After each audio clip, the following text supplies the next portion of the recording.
Hey everybody, it's Cinnamon Cooney, your art Sherpa, and today I am going to be showing you how to paint a very romantic scene in acrylic of a girl walking up a beach with the wind blowing, all in very hi-hat, light colors, very light and bright. It's going to be exciting. I'm so excited to show you every step of this process. On the mic today is my husband, John. Hi, guys. Because when you do live, it takes usually it takes two people, especially if you're going to do this multi-camera switching thing and read comments and have any idea of what's going on. So he's going to be there making sure that you're part of all the action as I'm painting, and so you can see everything. That way you at home can do this painting for yourself. Mm-hmm. The other thing he's going to do is read your questions. So if I say something crazy and you need a follow-up question, or you're just curious about something art related to the painting, you can ask that question and he can ask me that. Or you might be like, why is the sky blue? We wouldn't necessarily know the answer, but we got Google, so we'll see. We could try. We can try. Do we have our reference today? Oh, yeah. Let me see here if I can push So that we button. do picture in picture, and that way you have something to look at while we're working together. As long as I got the right reference image. That would be it. Is that the right one? Mm-hmm. Okay, we're good then. There's a description below. Sometimes it looks like there's only a couple sentences, but actually if you click more, there's a whole bunch of information and resources down there. And the two things I really want you to pay attention is the materials list, which is all listed down there with links to those materials. And this is important, a link to the website with the free traceable. I like to put extra info on there. I'm going to start adding notes after the show. Just things to help you in this process of your painting to make it easier and better. I hope you guys are great today. I'm great today. Oh, yeah. There, and where's the night? We have a full house. We've already got 330 people here, and there's more and more and more just coming in the room. So it's just nice to see everybody today. This painting is the bomb, and I'm so ready to do it. It's Clearly. it's a Sherpa corn. I am a Sherpa corn. It's a Sherpa corn today. You always be yourself unless you can be a unicorn, and then always be a unicorn. Always. Always. And then, so what does that put the Sherpa corn then on the scale of things you could be? I don't know, man. This is a dream I had as not like a 40-something-year-old dream, but, a dream thing Yes, that I it's a good had. dream. So I'm on an 11 by 14 canvas board today. I put some wishes on here because we like to do that. Paint over them, put them into the universe. We're wishing love and support for Janie. She's going through a lot. She's had a huge loss. Many of you know. So we're just making sending positivity into the universe for her. This is a general one in relationship to a lot of stuff that's going on, and I don't even want to specifically focus on one thing. There's just been a lot of tragedy lately. Mm-hmm. Yeah. Just too much. And so I'm just wishing for peace for a while. I think just that everyone can come together and gather safely, and that people are safe, and that we all have the strength to not give up hope that the world is a good place. And then healing for Jacqueline, who also went through a pretty intense loss recently. So we're just wishing for well-being around the world in general. Over here I have my peel palette with my gray matters, and I've got my acrylic brushes and my assorted acrylic paint. And the first thing that I'm going to do on this painting, like yesterday, I'm going to do an acrylic ground. So if you're brand new here, you got a notification. YouTube said, oh, some crazy lady's painting live. Do you want to see that? And you thought, man, I don't know. It's a Saturday. Maybe I'll watch this lady paint something. An acrylic ground is a solid field of color that you cover your canvas with so that it makes the piece seem more finished and resolved and whole at the end. Just a solid color that you paint over instead of just the white gesso that the factory gives you. So I have put out titanium white and phthalo blue. And I'm going to grab a number 30 ruby satin because I like to change things up. This is a synthetic filament brush. It's a bright. It's not going to hold too much water. So when I dip it in the water and drag off extra, it's not going to retain a whole bunch within the brush. I'm going to take a smidge of the blue and get it into my white. And I'm just going to paint my whole canvas this blue color. Boom, boom, boom, boom, boom. Just this blue. And in this particular one, I'm not setting up an ombre. I'm not doing any of that like we did yesterday. I just need the blue field. So you don't have to be too worried about the direction of your brush strokes. You more just want to be like, it's blue. That's the color that you want. And phthalo blue is a good color to do this particular ground in. is it's harmonious. And this is going to be a very harmonious, peaceful piece, because I think that's what we need right now creatively, is harmony and peace. Boop, boop, boop. I love doing that. Whew, I hope everyone is good today. Very good. I love how many people are painting along live. That has been tripping me out lately. We're almost up to 400 people already today, and they just keep coming on in this morning. So it's really nice. This piece was the winner of the viewer vote. The one we did yesterday was actually third. Oh, yeah. And this was the winner. We've got one more, if everybody likes these, that we were going to maybe do of a girl on a swing at a beach. But there's just so many paintings to do. I'd have to paint almost every day to even start to scratch the surface of all the paintings I wish I could do. You do paint every day. I do paint every day, but I mean like here on YouTube every day.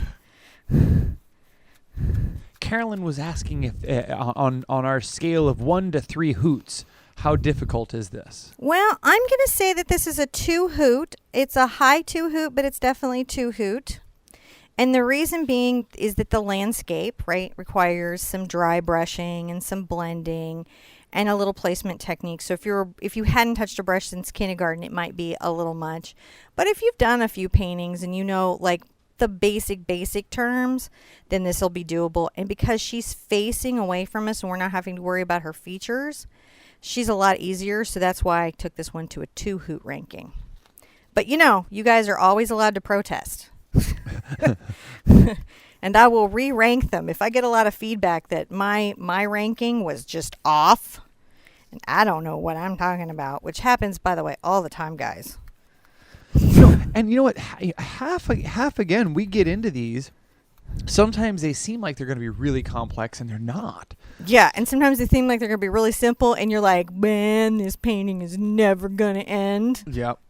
All right, I'm rinsing that out.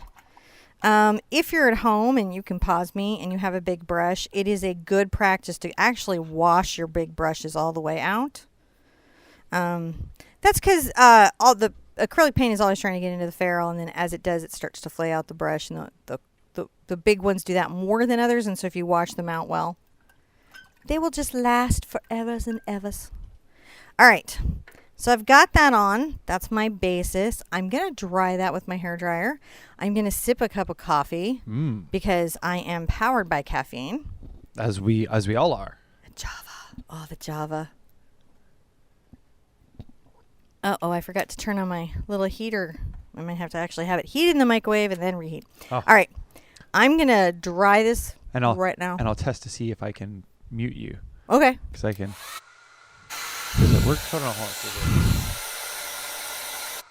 I think that works. Oh, yes, it did. Check it out. All right.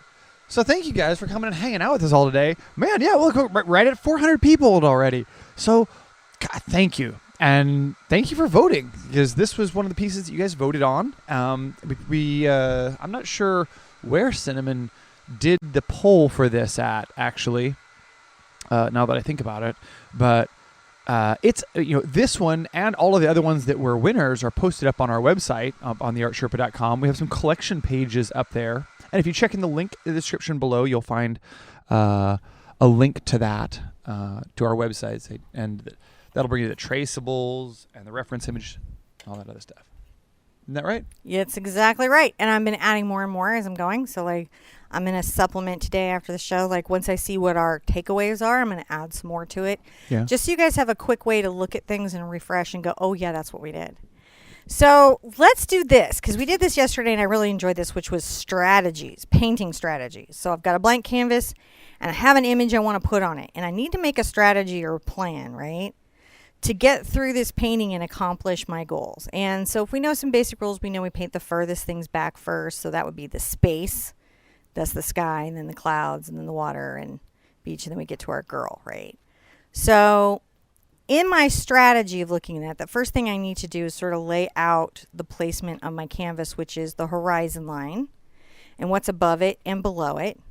And then I'm going to need to think, how am I going to get through these clouds, right? So if I'm observant of this space, I can see that it's darker up here. There is a soft, misty cloud bank that's diffused back here.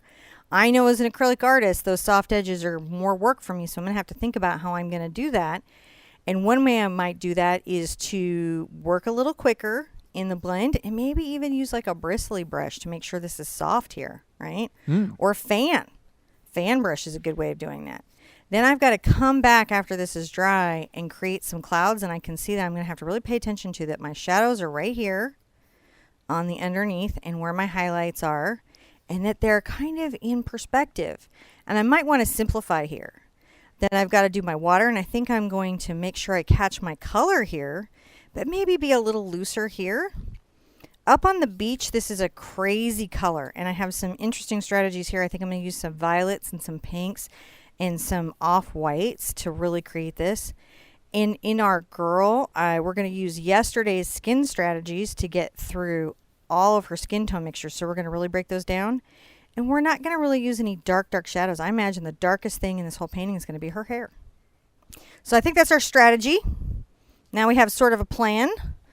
Let's begin to execute it. And just remember, whenever you're looking at a project, whether it's a big project or maybe one that's more challenging than you're used to, make a plan. You can even write them down in a notebook and say, this is how I think I'm going to get through it.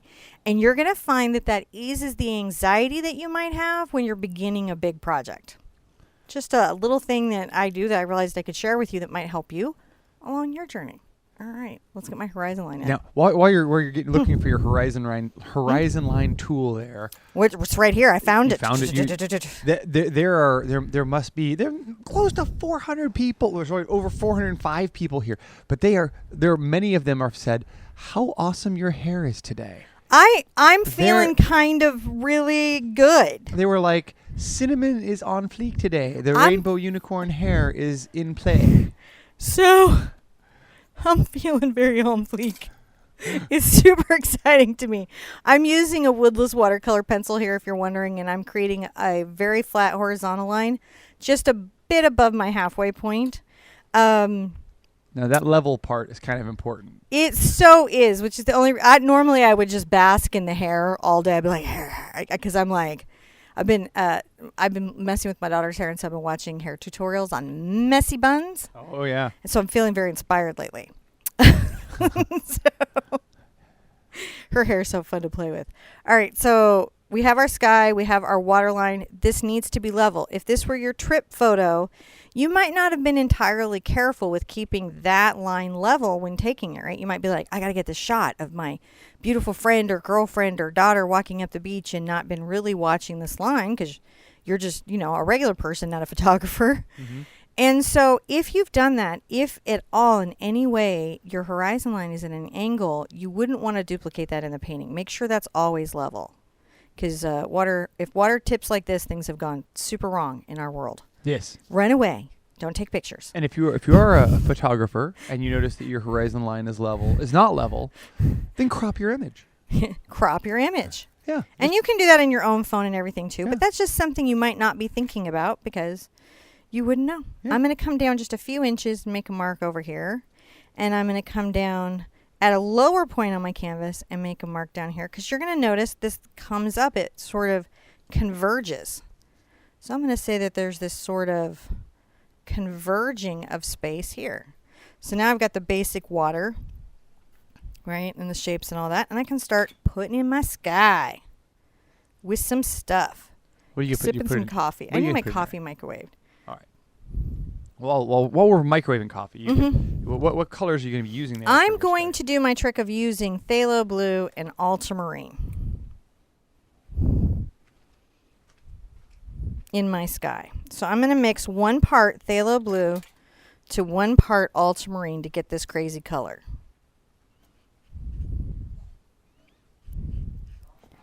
I'm not going to put any burnt umber in this one to knock it back because this sky is so bright and saturated and not really muted at all. But I am going to put out some umber, I think, for the shadow on the clouds. So don't let it confuse you when I put it out. What it's for, if I can find it. This is my burnt umber. Don't be needing no raw umber. I mean, you do. Don't definitely buy it. Discouraging a paint color. Umber that has been cooked. Umber that has been cooked. So I'm going to use any good size brush. I think John's He's got to put me on the face cam. I'm probably going to start out with my cat's tongue, right? And I might get into maybe a fan. And I'm going to use these two brushes, I think, to create this blended sky. I think that's my strategy.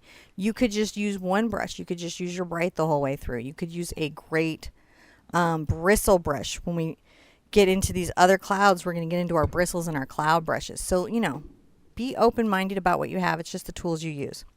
I just like to tell you what I'm up to so you're not like, wait, what's going on? So I'm going to come and just load up my brush. And I'm going to verify that my mad thinking is pretty on point. And I'm pretty happy with that. I'm going to just start painting in my sky.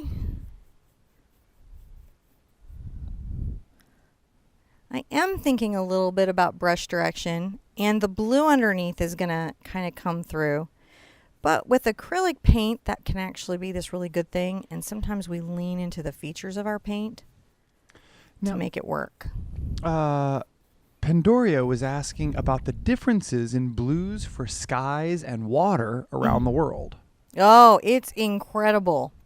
So we did a whole quest, actually, on it, and it has a secret cookie lesson in it that nobody knows about. It was one of my better lessons that I ever did. But you can't tell from the thumbnail. It's how to paint underwater, which everyone thought I was painting underwater. And if you check that out, I actually talk about the watercolors around the world, why they're that color, and how to tell what color your water would be based on where you're trying to paint. It's pretty cool. It was really neat. Plus a secret lesson that is very funny. And I think it's a Kevin lesson. Oh, yeah. Well, you know, another thing was... It's a lesser-known Kevin lesson. It was a really good one because it talked about some stuff there. Yeah, that really, really helps all the other water activities that you're doing. It gets you thinking about them, especially, you know, what's under the water and how that's affected. As I'm coming down under the sea. My sky, I'm going to be adding a smidge of white, right? To sort of lighten this as I'm coming down, see? Just smidging it. And that's when you'll see how the ultramarine is impacting this mix. And I'm doing this sort of pulled down stroke, I think, for here because it's going to help me get the sense. I'm trying to get my windy but bright day going. Right. It's a bright day. She's comfortable. It's like, you ever walk outside and have a day that's so perfect, it's just hard to be believed that it's as perfect as it is? Yes.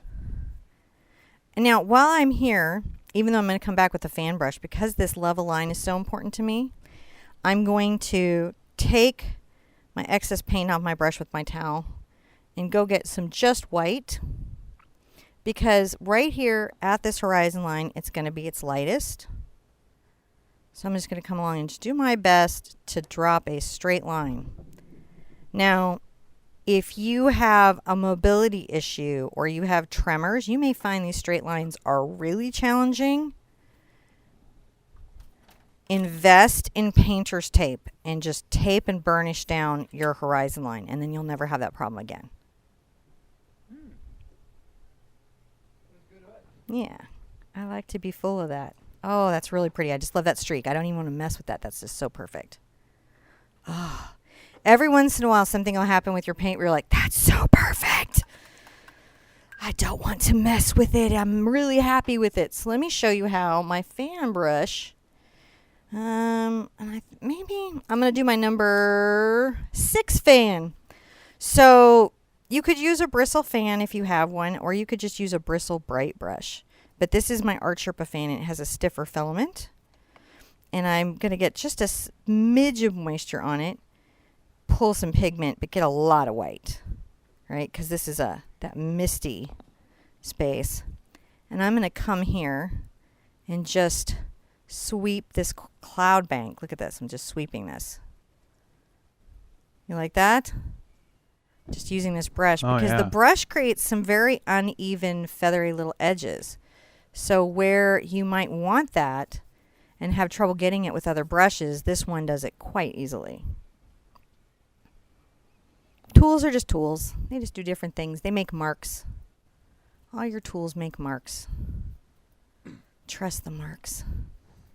So I'm just, see how that, and then just keeping it sort of uneven. wiggle it back, and it's creating a soft edge where I might not normally easily get that in acrylic paint. Look, I can even soften this edge because the way that little just keep coming down. So when you're trying to go from hard to soft edges, sometimes something like a fan can be super, super useful. And you can do clouds with fans. You can do a lot with these little brushes.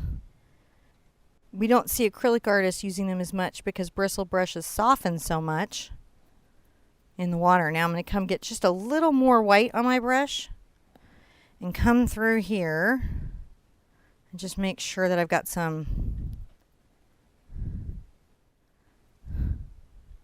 feathering in my bank because I like it. And I want it to feel just a little conceived. All right, there we go. See, now it's just atmospheric, isn't it? Mm-hmm. All right. I love John just always agrees. It could be terrible, and he'd be like, "That's great, babe." That's not true. You're crashing and burning. You've got to fix it. We do that all the time. I mock you regularly. All right. So I'm going to put this down to dry somewhere. Okay, here. I'm going to sip my coffee and say, how are you guys doing? Is that coming in? How you got your 2 little tones of sky? Yeah. Right? People are really enjoying this. We're already at over 460 people. And, oh, well, here's a good question. What did you do? My glasses got in my paint. Uh-oh. I have a rubbing alcohol over there. Can you? Okay, yeah, I can get it for you. It's right here. I'm so sorry. Can you want to get them? You're not on camera and they don't really want to see me clean my glasses. Yeah, I can do that. Maybe you do. Maybe you're like, clean them up. It's what we've been waiting for. Forget all this painting stuff and just make videos of cleaning glasses. And I'd be like, well, that's weird. That's what goes viral. The ASMR glasses cleaning video. I actually met the lady who eats pickles. The Chew. Oh, yeah? She was at one of our events. She was so quiet. Yeah, that's right. I know that's so ironic. The ASMR lady was quiet. Couldn't have seen that one coming. Couldn't have seen that one coming. So I think I'm going to do my next section. I got my cloud out, and I'm going to get another little secret tool, which is a bristle brush. What the heck? And I'm going to make a little gray. All right, so I'm going to get that by pulling out a little bead of my burnt umber, and I'm going to add that into my mixture. And this is going to kind of gray. Maybe another little bead. I'll test the color with my white. See, sometimes you can add a little white in there to see, oh, where is it going? Little trick that you can do. So a little more brown. So now I All noticed right, that's a nice gray. I like that. there's a bunch of folks that didn't have You could just use black if you needed to. you know, they don't have a bright or they don't have a fan. And so they were curious, like, you know, could they exchange a 3/4 wash for a number 10 bright? A wash? Gosh, guys, you can exchange any brush for any brush. I mean, it's not like the brush gets up off the canvas and slaps you. The issue I would say with the wash would be that the filaments are really a long length out. So if this is a ferrule, these are the filaments. The length out is one of the factors besides the material that determines the stiffness of the brush. And washes tend to be a long length out, and they tend to pull in a lot of water. So you'd be fighting that. As long as you can make corrections for that by, you know, keeping the water out of it and being aware that it's going to be softer, you could paint this with your fingers. Iris Scott does it all the time. We've done finger painting. Brushes or brushes? What? What's behind me? Oh, my glasses. Whoa, clearly. Oh, you cleaned them even more. All the water spots are off. All the paint splatters. It's such a thing. All right, let's put in some clouds because those are fun. Clouds would be good. So I'm going to take a little of my now gray color. Right, and it's and I can test. One of the things you can do, and one of our viewers actually suggested laminating. Right, that's pretty good. What'd you do over there? Wait, I'm go testing show my me. paint against the reference picture, so I can be like, is this dark enough? Oh, that's dark enough. See? I'm just doing little Oh. swatches to be like, do I think that's dark enough? Yes, I do. It's a weird little thing you can, no one's going to know. You can paint on your reference picture. I've got this bright bristle. I haven't even gotten it wet because now this is a Cambridge. It's synthetic and bristle, so it doesn't soften. But if you're painting a regular bristle, the minute you get this thing wet, it's going to go mushy. So how to correct that is to constantly pull it out in the towel. But these don't do that on me. And I'm going to just wiggle my brush around, and I'm going to paint in my cloud shape that I have here. Right? The cloud shape, and I got it here. Just paint that out. Oh, that's so lovely. And by doing this and letting it be a dry brush, this is another way to get that softer edge, right?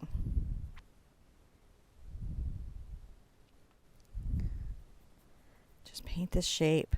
So it's not a little circle, it's this weird amoeba shape. If you have trouble seeing the shape, you can always take a pen and trace around the contour line of your cloud. Doesn't around the outside edge, I don't have a pen, but can you see I did that with the pencil? Hold on, let me scroll over there and take a look at that. So say you have trouble seeing the shape of clouds. Take a minute, take a Sharpie, and make an extra reference picture and trace around the outer edges of the cloud. And then you're going to be like, wow, this thing is a crazy shape. But you won't be so overwhelmed by the idea of cloud that you can't paint its shape then. Little hacks, little strategies to have a better time. I just tipped in water just a bit. Now I've got to wipe it off on my towel because that's what you do. So this is my darkest one that I've got here. Right? It's my darkest one. And I've got another one over here that I got to get into. He's pretty dark. Let's put him in. This little shadowed guy.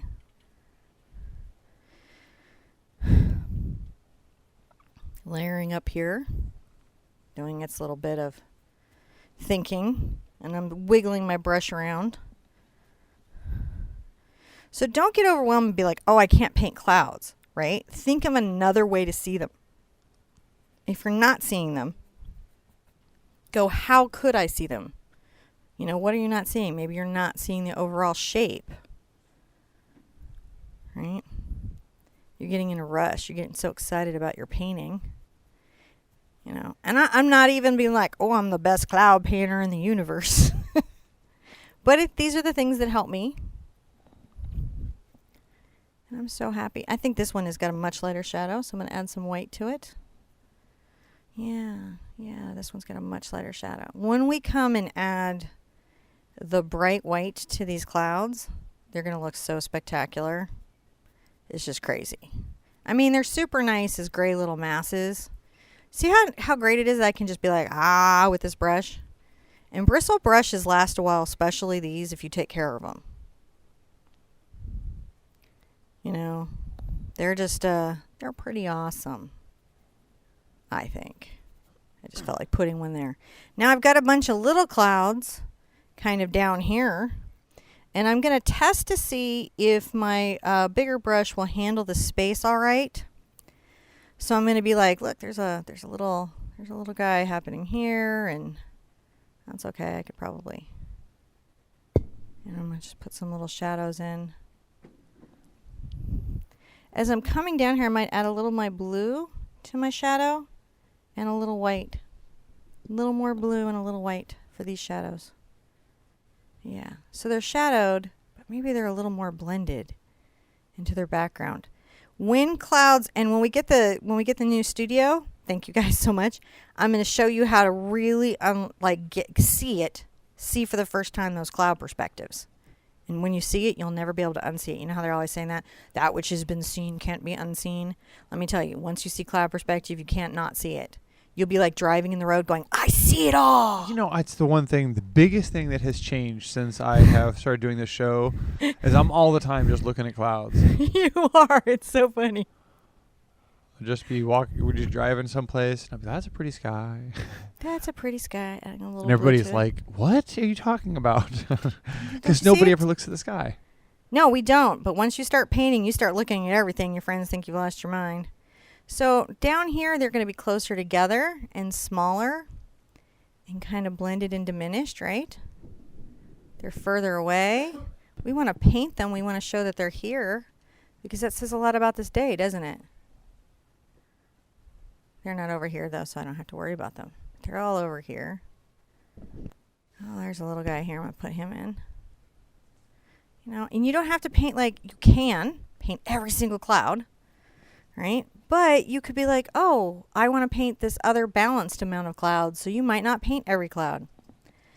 Now I'm going to probably just dry off my brush for this next bit.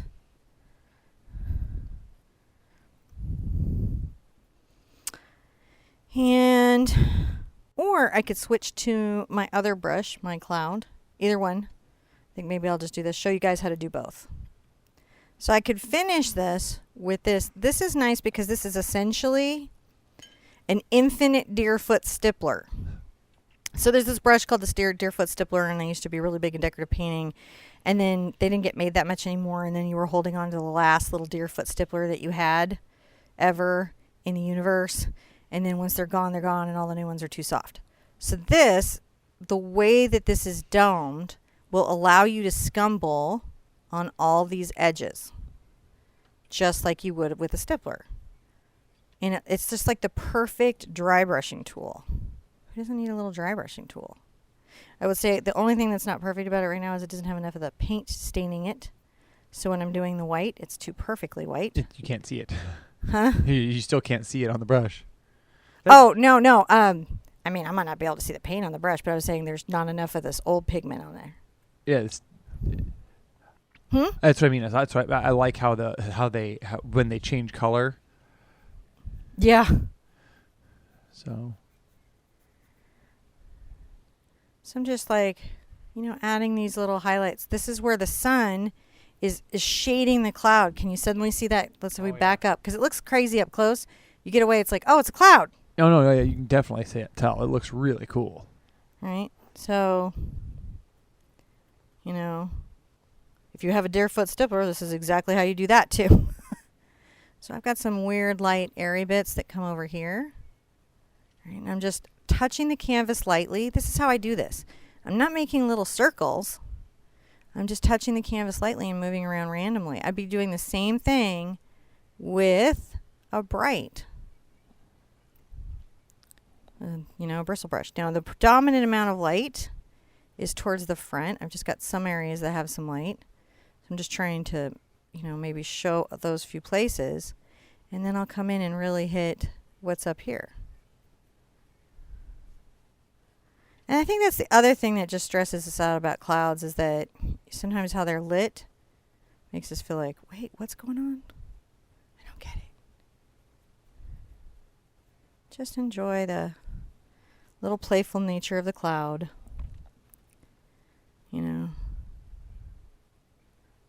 Do this all with a fan, do it all with a round.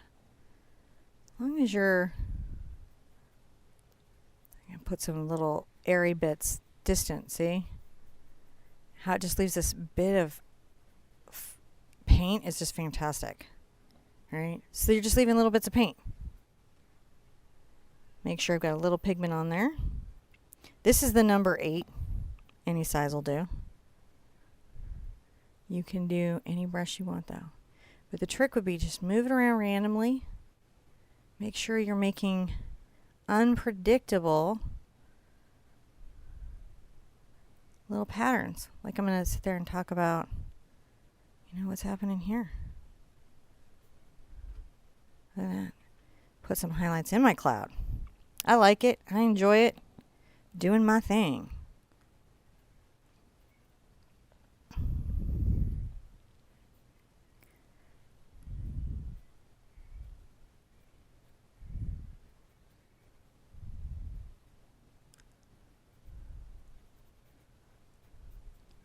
So how do you determine the color palette from this? I mean, you sort of look at this and then just you're like, I want these colors. So Okay. So I have a lot of color mixing background, and if you're really new to painting and you want to get that color mixing understanding, my best advice is to do my Big Art Quest on the color chart.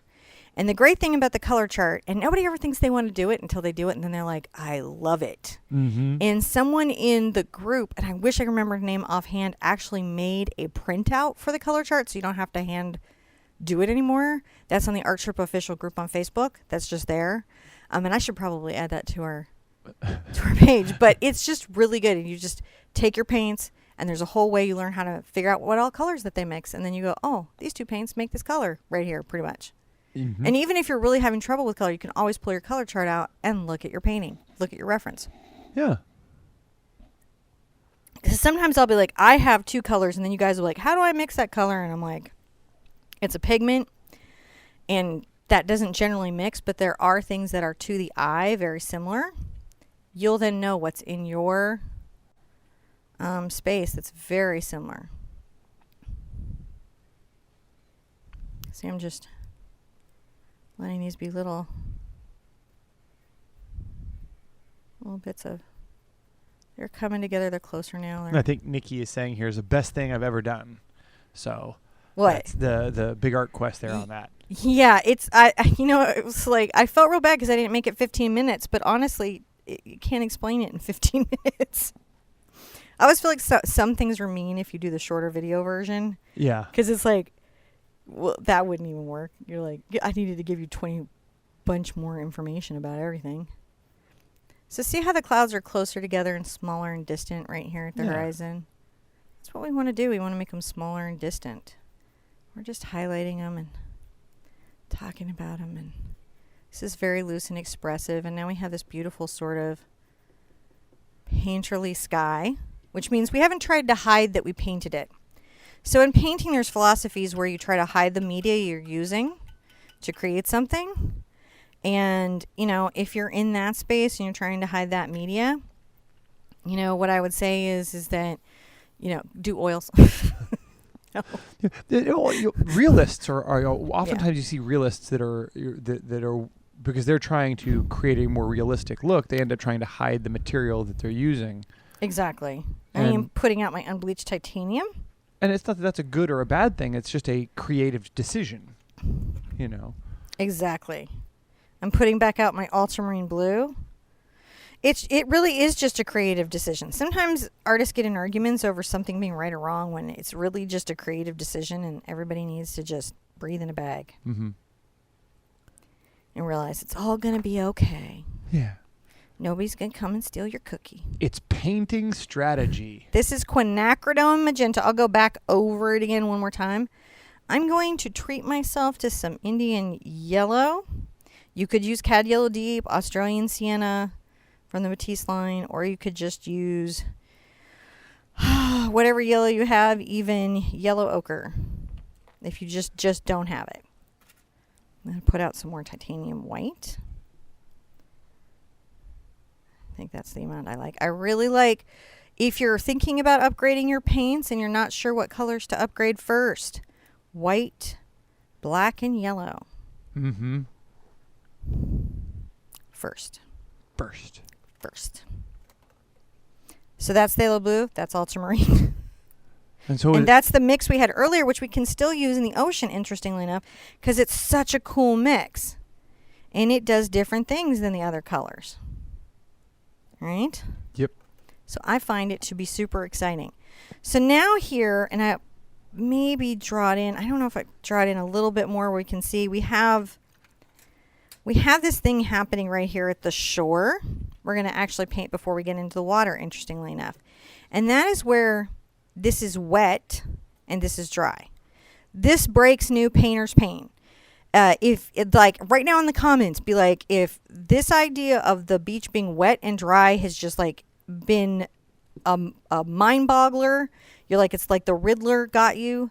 How do you do that? We're going to cover that right now. But if it's ever gotten you, that is a normal thing. People get so like, what is that? How do I paint that wetness? But you don't. You don't paint the wetness. You paint the value. Mm-hmm. And your mind will tell you that it's wet.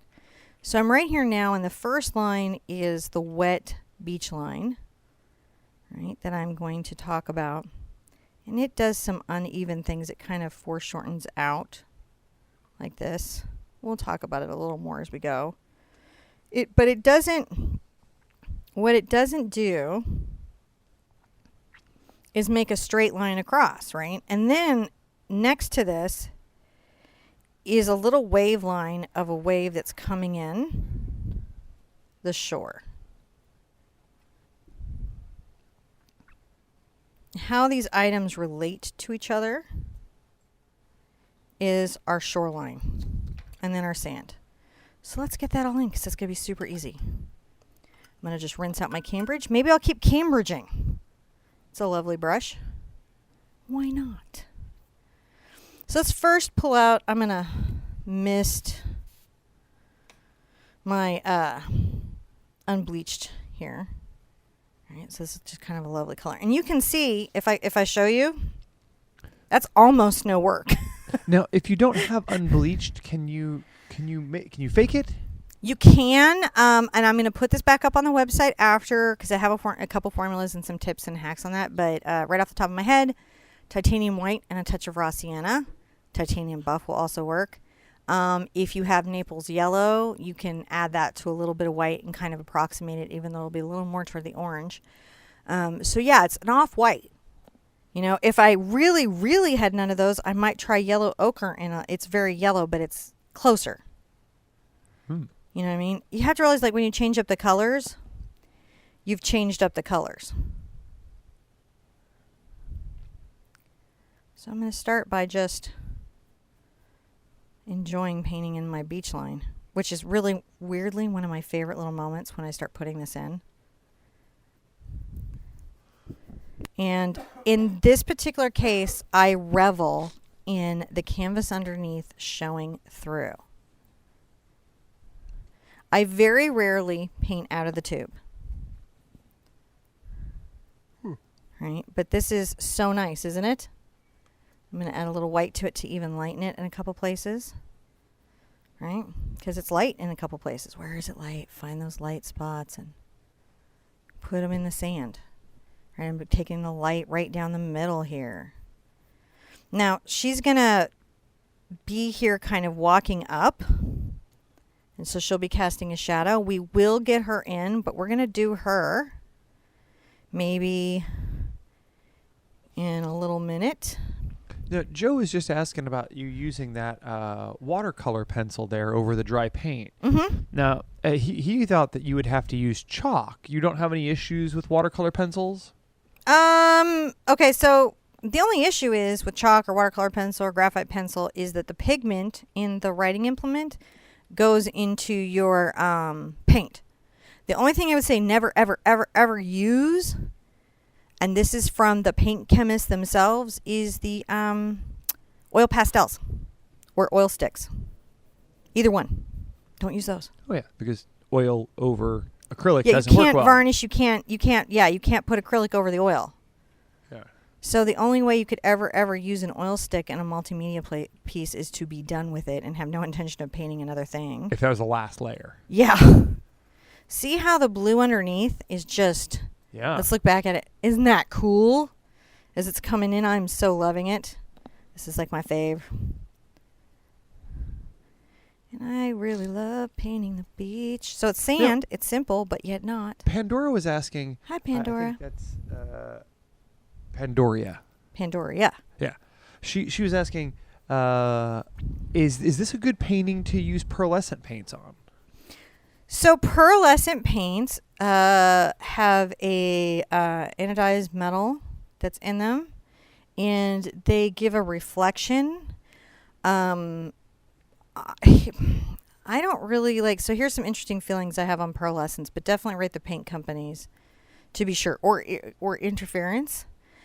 I think pearlescents look painted, like if you have a dark color and you paint a pearlescent over it, you can really seal the pearlescent. Sometimes I feel when you pull the pearlescent into the paint, it's challenging to see, right? And it's sometimes hard to see a pearlescent over a light color. The other thing is like you have to really think about how varnishing and all of that and finishing that affects your pearlescent effect. So my 2 cents is if you're painting with those, be sure and do some tests to make sure before you put it on your canvas. So say you did this whole thing and you thought her dress should be pearlescent. because like your wedding dress was like all pearled and shiny, and you want to paint that, so you're going to pearlize it. Make sure you test it before you get to her. That way you Gotcha. haven't done your favorite painting of your life. Now I'm going to do some crazy things. I'm going to take a little of my ultramarine, and Okay. a little of my quinacridone, and I might even pull into some zinc. We're going to see how it goes, because I want these colors to stay fairly thought out, or, you know, more into the blue, actually. More blue. Here we go. And there we go. We're going to go right into that, into the unbleached. I'm going to think about these little footsteps that I've got coming down the little beach too, right? Got these little, somebody has walked here. So I'm painting these dark little footsteps. I guess my person was skipping. I don't want to paint everything about it. I'm still trying to do a very loose painting. And I'm not even rinse my brush. It's just got this purple on it. And I'm going to come here and start really painting in my area up here. Isn't that gorgeous? Yeah. So it's got a little purple. It's got that weird little purple in it, but it's very bright. So this is a great way for me to talk about certain aspects of the sand. Get a little more of that purple on there. Go ahead, but not a lot, because you're going to really use this to show where the wet is. But I just want to... I'm sort of relaxing on the beach, guys. I'm sorry. I should be cooking. I should be cooking with fire, and I'm like, You should be? meandering. Why? I don't know. I don't know. Just putting in the beach. See how the roughness of the layer starts to tell the sand story without me having to like paint every single sand dune and dot and discoloration. No. What shade of ultramarine are you using? Uh, Red or green? this one is PB29. Golden doesn't do the shade. I check this on me though. Check their website, but I don't believe. I think it's Winsor and Newton that does the ultramarine red and blue shade And Liquitex. and Liquitex, but Golden does not. And there's a whole steeped in art reasons why, but which are unimportant to us because we're just painting here. So always check mine if you want to know exactly what mine is PB29. If yours says PB29, yours is the same as mine. If it says pigment blue, see PB stands for pigment blue, something else, not the same. Gotcha. You're going to get a different result. Will it be bad? No. Are you using blue? Good, you're fine. Christina is painting along with you today. Christine, I'm loving it. No, Christina. Sorry. Christina. Yeah. I'm loving it. See how I've just cooled this with a little bit of the blue? And I'm just coming along here. I'm going to do something crazy in a minute. Because I want this I want this beach to feel like a dream. I want this whole painting to feel like a dream is what I'm going for. So I have that in. Taking probably way more long. Let me see. Starting to look like a beach now. I'm taking more time on it than I should. But maybe you're painting along with me and you're appreciating that. You're like, please, thank you. I might come back with my purple again for my steps. But I know where they are now because I plotted them in. I'm going to rinse my brush out real well. I'm going to do something crazy. Oh, yeah? You're not ready for it, but I'm going to do it. I'm going to take a little of my Indian yellow into my white and then add a little more yellow to it. See how I'm yellowing it up? Where it's kind of yellow. And then I'm going to add some white to it. It's quite bright. And then up here, up the beach, I'm going to take this color on this lower right-hand corner into the sand. See it? Lightening it up. Lighten it up, man. Sun is shining on it. This is going to help this all feel so bright and relaxing. I'm just loosely making loose, rough, painterly strokes Now I've got this sort of like the beginnings of the two tones of the beach. You can tell this had been wet last. It's getting drier and warmer as it goes up. A little more yellow on here. Oh, that's crazy, but we're going to go for it. Look at that. It's as if you can see the sun, isn't it? And it's loose and it's so very Monet. And so when we say something is very Monet, what we're saying is like up close, it's kind of a hot mess. Back up a bit and you're like, whoa! Added some white to my brush but didn't rinse it. Just making sure there's some highlights because I just want this to be pretty, like in the way an abstract would be pretty, but it's not an abstract. So you want to look back, you want to get back, you want to look back, and you're like, oh, that's getting to be so gorgeous, that's getting to be so emotional, right? I'm loving it. If you need to put your footprints back, it's a good time to think about it, which was just a little of your blue and your quinacridone in there, right?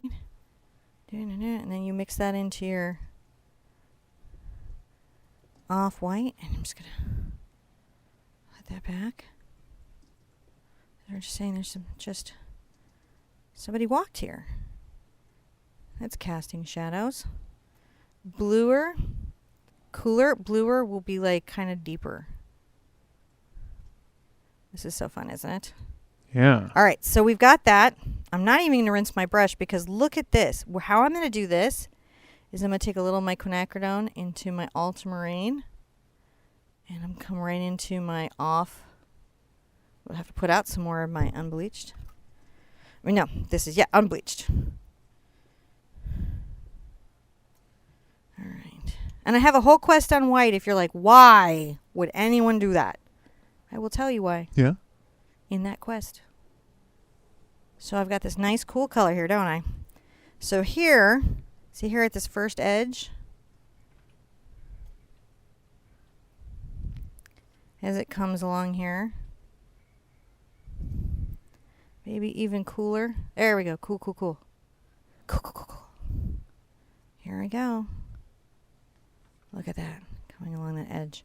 If the bristle brush doesn't give you enough of a, like if your bristle brush is too flayed out, switch to a cleaner brush when making good edges. And cleaner, I mean like tighter in the bristles. See how these are always like to a point. Bristles can get a little personality. And I'm pulling it a diagonal, right? So that the perspective of the stroke is still good.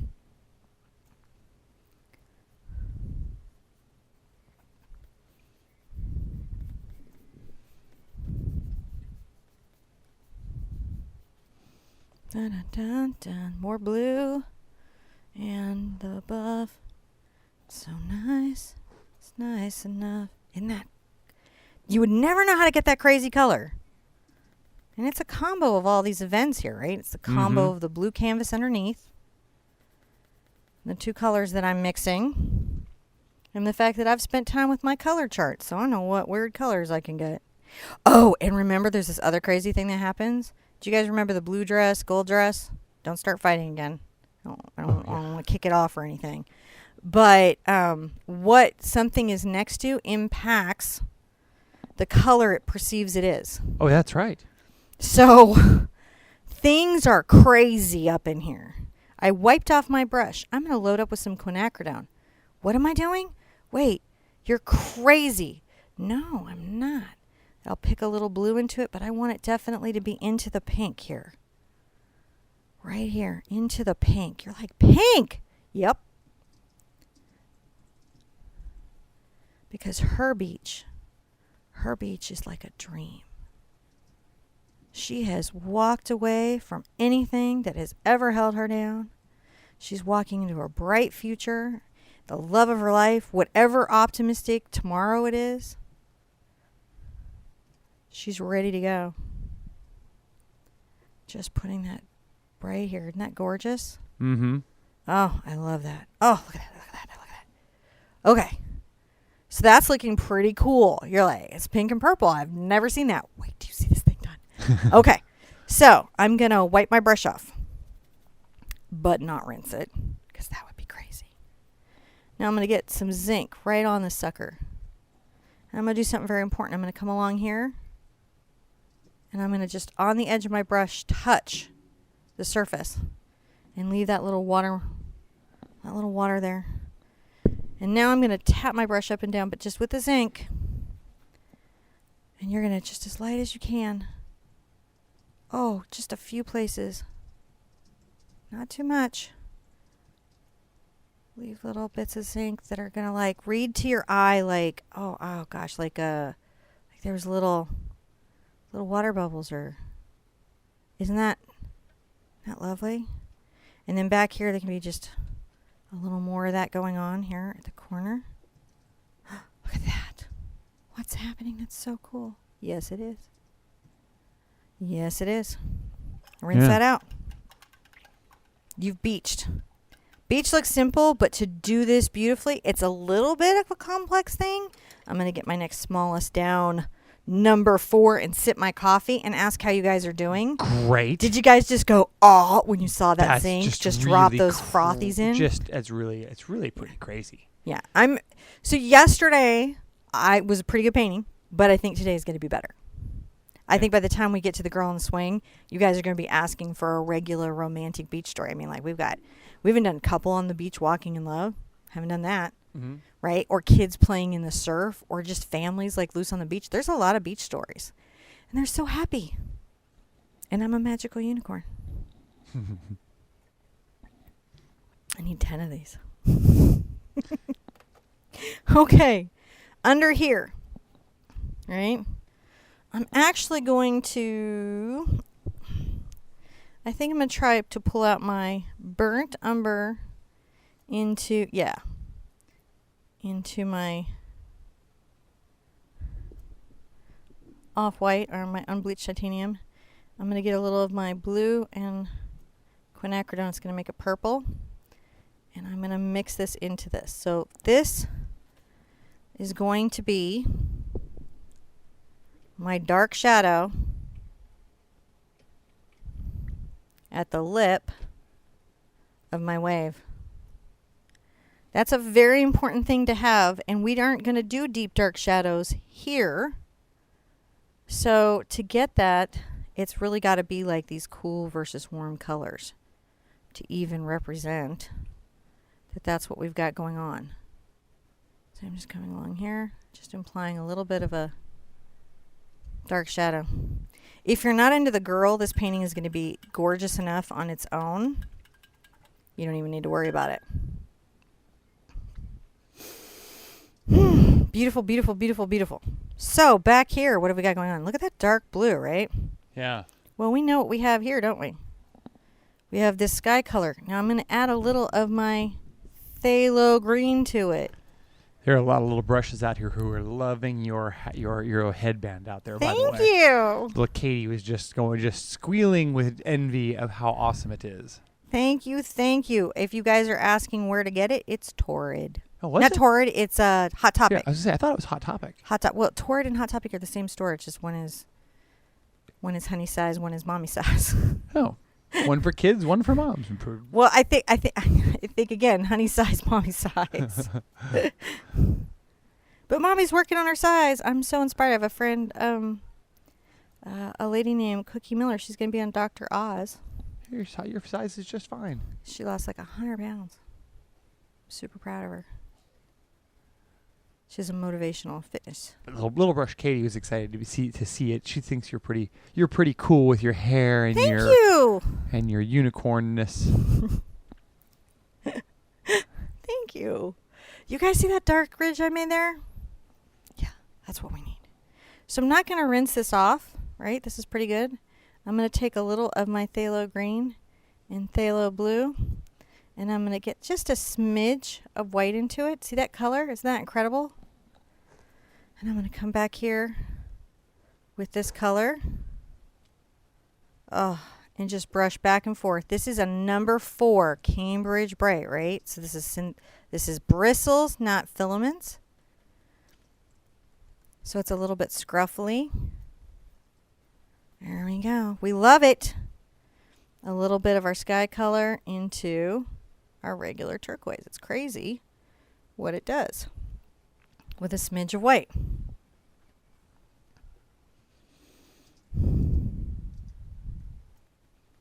I'm having so much fun. I hope you guys are too.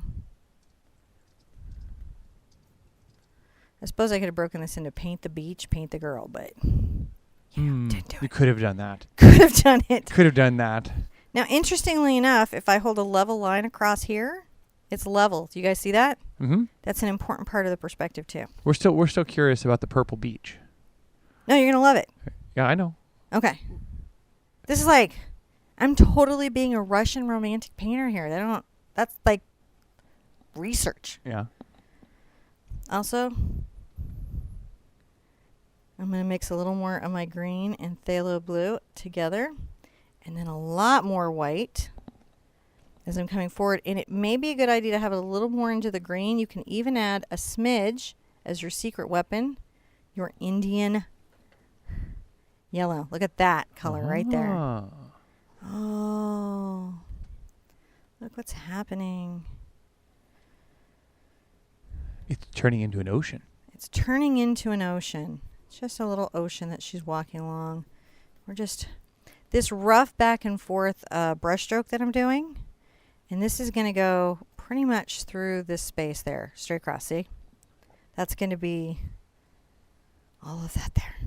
All right, a little more in yellow into that, a little more white. Here we go. Just loving it. Look at that go. Just dragging that back. Look at that. So much fun. Oceans are super fun. I don't want to paint the ocean. I live on a beach and paint the ocean. That's what I want to do. You need to get some darker color. You can come back into your blue and see? Mm-hmm. And you just really can't go wrong. Once you get in these colors, you're painting it. Once you're in these colors, you're totally painting it. Oh yeah, Staline totally loves all of the subtleties that you've picked up from the water in the on the beach, all the tones. So I am, it's gonna be so pretty. What'd she say? She said Cinnamon totally picked up on all the hues in the wet sand. Mm-hmm. It's super fun. So much fun. I mean, we could paint with some other colors, but why would we want to do that? Why? So the sediment is kicking up, and I'm going to use my unbleached, look at this, to get into that. It's much lighter out here because these, they've got like the kind of waves coming up, and it's sort of like green and murky and cool. And now I can even get into my, my ultramarine. Start catching this sort of lighter green or grayer part where it's churning. Now, there's a little churn of a wave that comes here. So we're going to sit there, and it's, if you hold your brush across your reference, you can see the angle easier. Can you see it now? Hmm. So if that's level, you can see, right? If this is here, it starts down here, and it travels up. So let's get right into our, there we go, our crazy off-white and a little more blue in that. For these crazy little mid-churny areas. See, the water isn't so warm and clear. It's churny. Right into here. It's okay if it picks up a little of the purple. You don't mind. You really don't. Because that's our cool color, isn't it? Look at this right here. Churn it up. This all comes together when we add the highlights. I'm just scruffling it out. I'm dragging it back. See, I go back and forth and drag it back. My brush is loosely mixed. Loosely mixed. Loosely mixed. The other thing about doing this is when we come with the whiter whites, bam. Bam. Let's get some more of our blue on our brush. Yeah. Because there's a lot of shadow here, so when I put the white on, I need to have it. Or I'll be like, wait, what happened? what happened? There we go. Filling in those pieces. Enjoying my beach. Enjoying this middle range. Rinse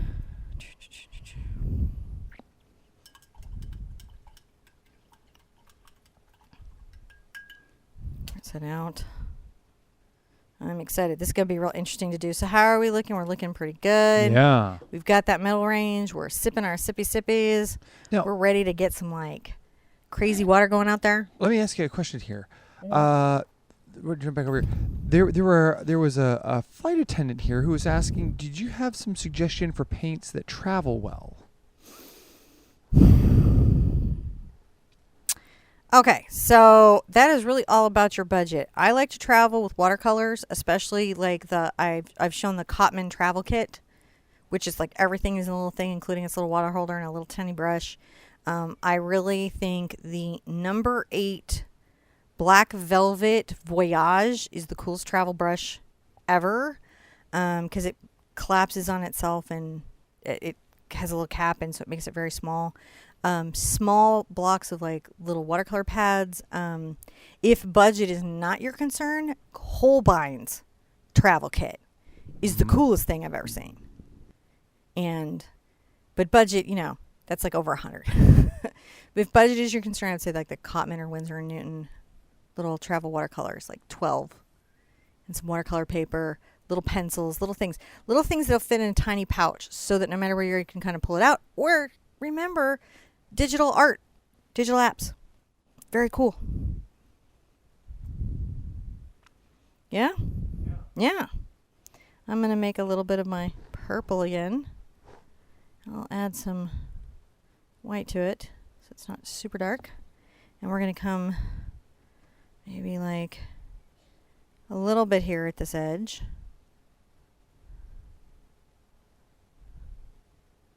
Right. Push this up into it a bit. See, I'm pushing it. Push your edge up into it a bit. Now, I'm not even going to rinse. No, I'm not. No. No. Not going to rinse? I'm going to get my titanium white. It's okay if background beach color gets into it. I don't care. And I'm going to start talking about the distant water. I'm going to make a little mark here in my white. Oh, there's something over here. What's going on with that? Oh, yeah. Even little far off things, right? So if they're far away, the marks are smaller and softer and lighter. Mm-hmm. And if they're up closer, they'll be more thought out. So this is the titanium white, not the zinc. I'm just going to enjoy. And it's just back and forth, wiggling back and forth with my brush. I'm going to think about that. Just being loose, just being happy. Let me see. Ooh, starting to look right. Starting to look right. Getting some more pure thought out white. And then when you put really bright white on like where it tints a little bit, it just is so cool. All right, we got to talk about this craziness right here, don't we? Do we? Yeah, we do. So let's get a smidge. Maybe. What are you thinking there? I like what I'm doing. Yeah, I like what I'm doing. Okay. Well, I need to make a strategy because I want to do this play here. So I've got my purple, and I'm going to sit there at the front of my wave with this purple, guys. And I'm pushing. See, I'm pushing. A little friend behind it. Maybe this gets a little more diminished. A little pushing. But it's the purple and it's the off-white, and I'm going to smudge this around here. Look at that. What are you doing? You're like, what are you doing? I'm making this froth. What am I going to paint? A million bubbles? No, man, I'm going to paint the froth. What is the froth doing? Being crazy. I can be crazy too. Froth doesn't even know who it's messing with. Back and forth, wiggling. And put some Go see wiggle, wiggle, wiggle. I don't know if we can see that, like where it's like this sort of like random motion. Yeah. I try to slow it down, but sometimes you get aided by speed. So that's what's going on there. I've kind of got that in there, and I like that. I feel good about that. I'm going to rinse out. And I'm going to get into, I'm going to take my sky color and a little of my phthalo green. Sky color, phthalo green. And I'm going to just make sure that I've got some of this in this. Kind of popping in and part of that story. See right there? Mm-hmm. There you go. Just, you can get right into the yellow too. The Indian yellow. Get a little white on that. There's, I mean, this is going on out here. Get some of that in that. That craziness that's going on. Don't be afraid to get these bright. These are the colors that make it feel like where it is. I'm just dashing those around. All right. Now I'm going to do some soft, and then I think I'm going to do some hard. And what it means, I'm going to take some of my white paint, and it could be great if that even has some of that weird green on it. A little weird yellow. So see how it's just really bright? And I'm going to just make sure that I'm showing this little crashingness. There's some crashingness. And there's crashing along here. Crashing along here. We're talking about the crashing, aren't we? It's pretty crashy right here. So I'm just trying to, like the clouds, just be random and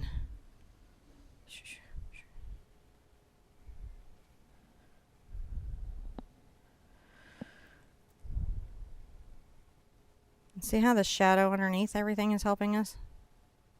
Yeah. All right, are we seeing the froth yet? Let's look.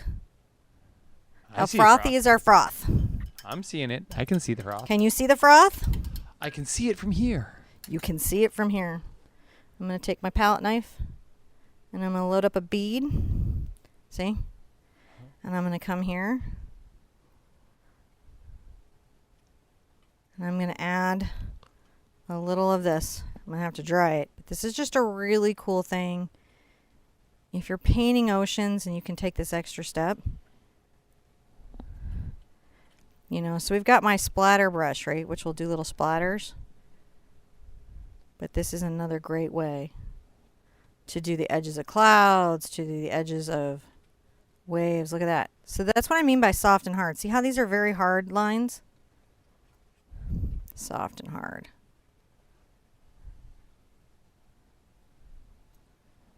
Just tapping that in there. We're good with it. We love it. Don't even be like a concerned. Oh, frothy, frothy, froth. Frothy, frothy, froth. You're so frothy. And it's just the way that my knife kind of puts it out, because a brush is always going to soften that edge. It's just going to do it. It's not trying to be difficult. It's just rude like that. And, don't be afraid of your palette knife. If you're just touching a little bit of it, that's all that's going to get left down. And so you can be pretty timid and then get in there as you feel like, oh yeah, I'm kind of ready for it. You can even tap out some of this.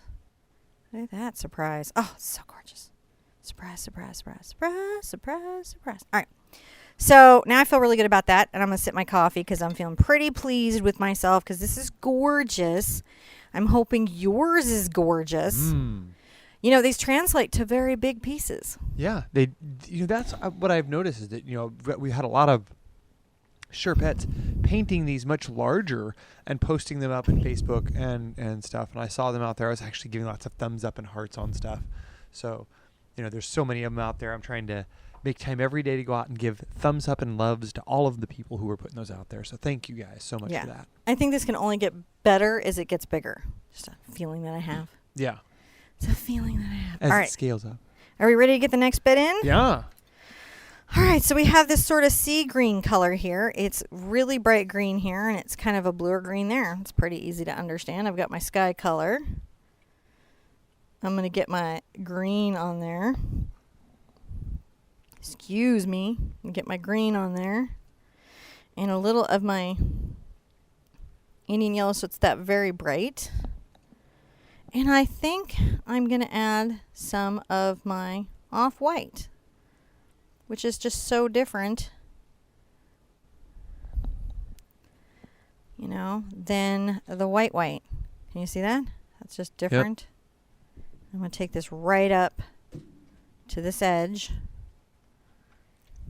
as I'm coming along here, because I just know I've got this like green right here. Probably could have used my smaller brush. I went and grabbed my number 8.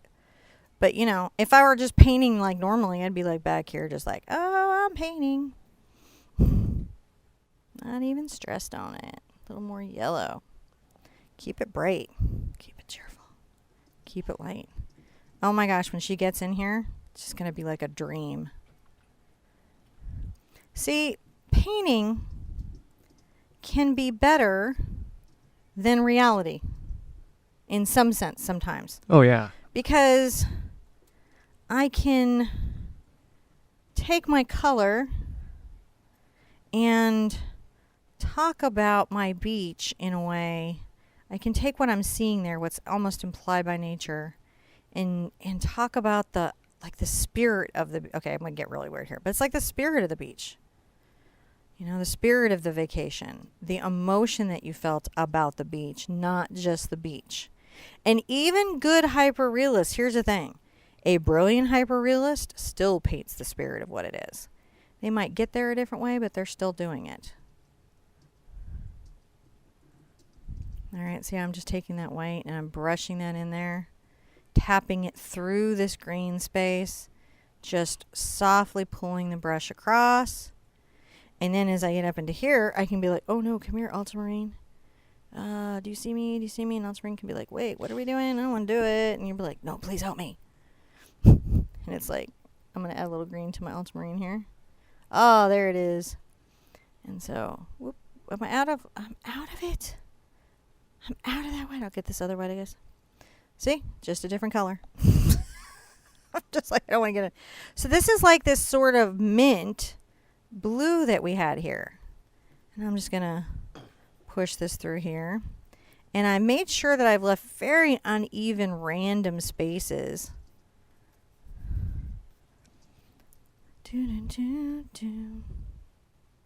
Just a little more white. I'm coming here. Oh, it's so pretty. It's just light. So one of my things I was saying to John the other day is like I have a tendency to work in very dark ranges with pops of dramatic lighter color. Yeah. And so this is called High Hat, which is in the color scale, no real like deep dark values, but like more brighter values. And so I don't get to do that very often as an artist because self-imposed reasons, I suppose. And not because anyone like kicked the brush out of my hand and said, no, don't do it. Hi guys, I'm talking a lot today. I'm going to get notes on that, I'm sure. That's but all right. at least I'm teaching. So I'm just pulling this through and I'm taking this bright. See, this is a whiter value, right? I've added more white. What am I doing here? I'm loading a little more white. I'm varying the value and pulling it across. You have to let me know how I'm doing on the teaching. All right. So this is pretty much almost the end of our whole wave story, which makes me a little sad, but now can you see it? Oh, yeah. See the whole beach? You're like, why is my beach, what is going on? And then my beach is pink and purple, and then you're like, what? And then you're like, oh my gosh, it's like wet. It's like crazy. What's happening? Cats and dogs. What's going on? And you're like, yeah, I know.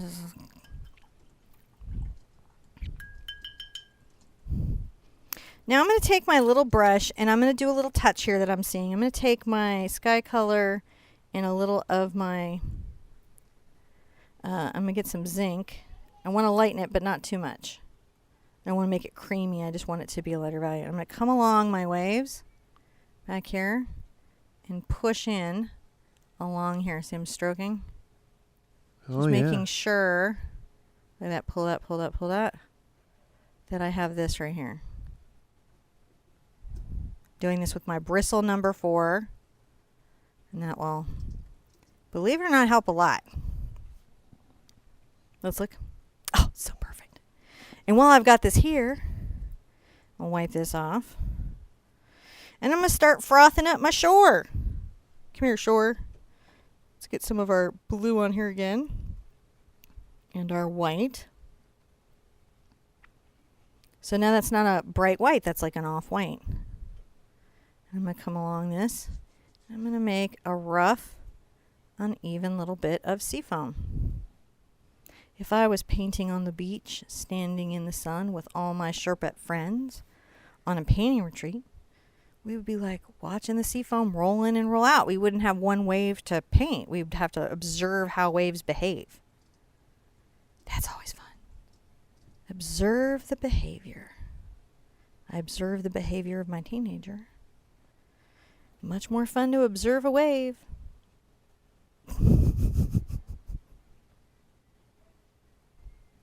Pay attention to the waves. And if you can't go anywhere, if maybe, you're not able to get out for health reasons, paintings like this can really uplift your spirits. They can help you focus on something other than your pain or what you're dealing with right now in your life. So these are powerful tools for well-being. Right? Oh, starting to be frothy. Now I'm going to get crazy with it. I'm going to get my white on here. And in a couple places I'm going to, look at that, get frothy with it. I'm just pushing it around. You could just stop here at the beach. I could. We'd be done. Probably would have been a much shorter, more popular lesson. And we'll join you next time for part 2. Yeah, maybe these are 2-parters. I don't know.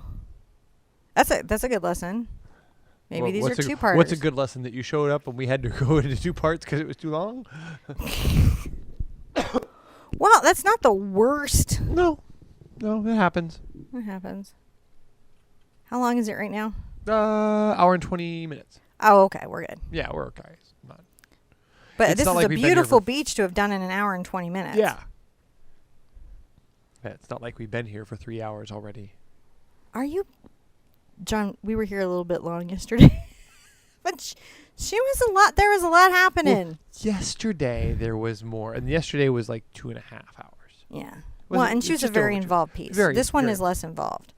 This one is more about the environment. And honestly, I love this here. Yeah. I'm just making this more interesting here. All right. Now we'll rinse this out. I'm going to do an interesting thing. This is a treat to myself. To myself, to myself, to myself. I've wiped this off on my towel. I'm going to load up my bristle. And I'm going to touch some of the zinc to do the foam again. Because the zinc doesn't read the same to the eye as the titanium white. It's just not the same. Which is why I love to use it this way. I might even come back here and be a little more informed about the zinc there. And then I'm going to dry it, and I'm going to put my traceable on. And we're going to paint our girl, and she's going to be so beautiful. So beautiful. We're going to do a nice version of her. She's going to be great. How great? Super great. She's going to be super great. All right. How are we feeling? Good. All right. Let's take in. Oh, my gosh. Is that not pretty? I might need some fresh water, babe. We can fix the water. Yeah? Yeah. Yeah. All right. So, any questions? Okay. Before we put the girl in and wrap this bad boy up. Well, it's going to be about 30 seconds before they follow up. Let me scroll up here real quick and see. Crescia was asking, how could she submit some photos for you to take a look at? Because she was asking where we get, where we get our photos, because I think that she had some really nice photos that she would like to let you take a look at. So we've had people come into the ArtSherpa official group and create albums for people to use to paint, where they give permission for people to paint them. We have people send us photos or invite us to look at their photography websites. Oh, sorry. So that's generally how we do that. If we work with a photographer, if it's through a licensing site, then I don't bother crediting the licensing site. If it's through a specific photographer that I got permission from, generally I like to credit that photographer because I consider it a type of collaboration. So say somebody was a travel photographer and they're like, I have there was actually some photos I looked for in this collection because I loved everything about the beach. But to be real honest, I did not find a diversity of people on the beach. And that was a little frustrating in the licensing sites. So, I might go find a photographer who was doing that type of work and be like, hey, please, I couldn't find this reference and I really need it. And I had this vision and or sometimes I'll even go to a friend and be like, can you go get this photo? So that was a lot of explanation on that. Oh, that's good. But a lot of times, photographers have extras that they're publishing and printing and selling this group, but they took 600 and they maybe didn't need every snapshot of the spider web. And I'm like, I could use these 10. So. Right. and that's another thing is a lot of times you construct your images based on multiple images. So my favorite one that I'm personally doing so far over 12 Days of Christmas is this landscape that I constructed. Oh, yeah. And I'm so into it. Yeah, you just it turned out really good. Yeah. So, yeah, no, there's a girl who we got to put in this thing too, don't we? We do. We got to put a girl in. We got to put out a fresh palette. We got to dry this so we can transfer her on. Right? And then we're going to paint her in. She's going to be easy peasy pudding and pie. Easy peasy pudding and pie. Easy peasy pudding and pie. Okay. That must be a new Southernism. No, I say to the kids. Do you? Yes. That's why they look at me like I'm crazy all the time. You ready? Yeah. All right, guys. So I'm going to say, wow, it has been really, really nice to have this wonderful Saturday afternoon to paint along with everybody. It's been really nice just hanging out with you guys, chatting, and thank you guys for just coming and being here with us and painting and celebrating. It's really, really nice. Excuse me. Really, really nice to have you guys here along. So don't forget to share your paintings. We love to see those. So share them up on Facebook, share them up on Pinterest, Instagram, on our website, TheArtSherpa.com, all those wonderful places. Check out in the links below, you'll find a link to our website where we have a traceable and reference images, and you can find links to lots and lots of other projects that we do. They're pretty easy to find up there. Don't forget to do all those social things, where you like and comment and subscribe and share, because, those things always help make sure that, the system knows that you were here and you enjoyed seeing and doing what you were doing here, and lets other people know that they too might enjoy what we're doing out here. I'm having a moment. What moment? I'm going to take a little of my Indian yellow and put it into my white. Okay. I want it to be quite bright. Quite bright. Quite bright. I'm going to add a little more white. I'm going to just take off what I have because I got to get rid of this palette anyways. Okay, press out. I'll load up. Load up. Mm-hmm. Oops. I'm going to come to my little cloud. You're way over there off the edge of the cloud. I got to get up there. You're palette and knifing that cloud nicely. Well, I want to give this cloud a couple hard edges.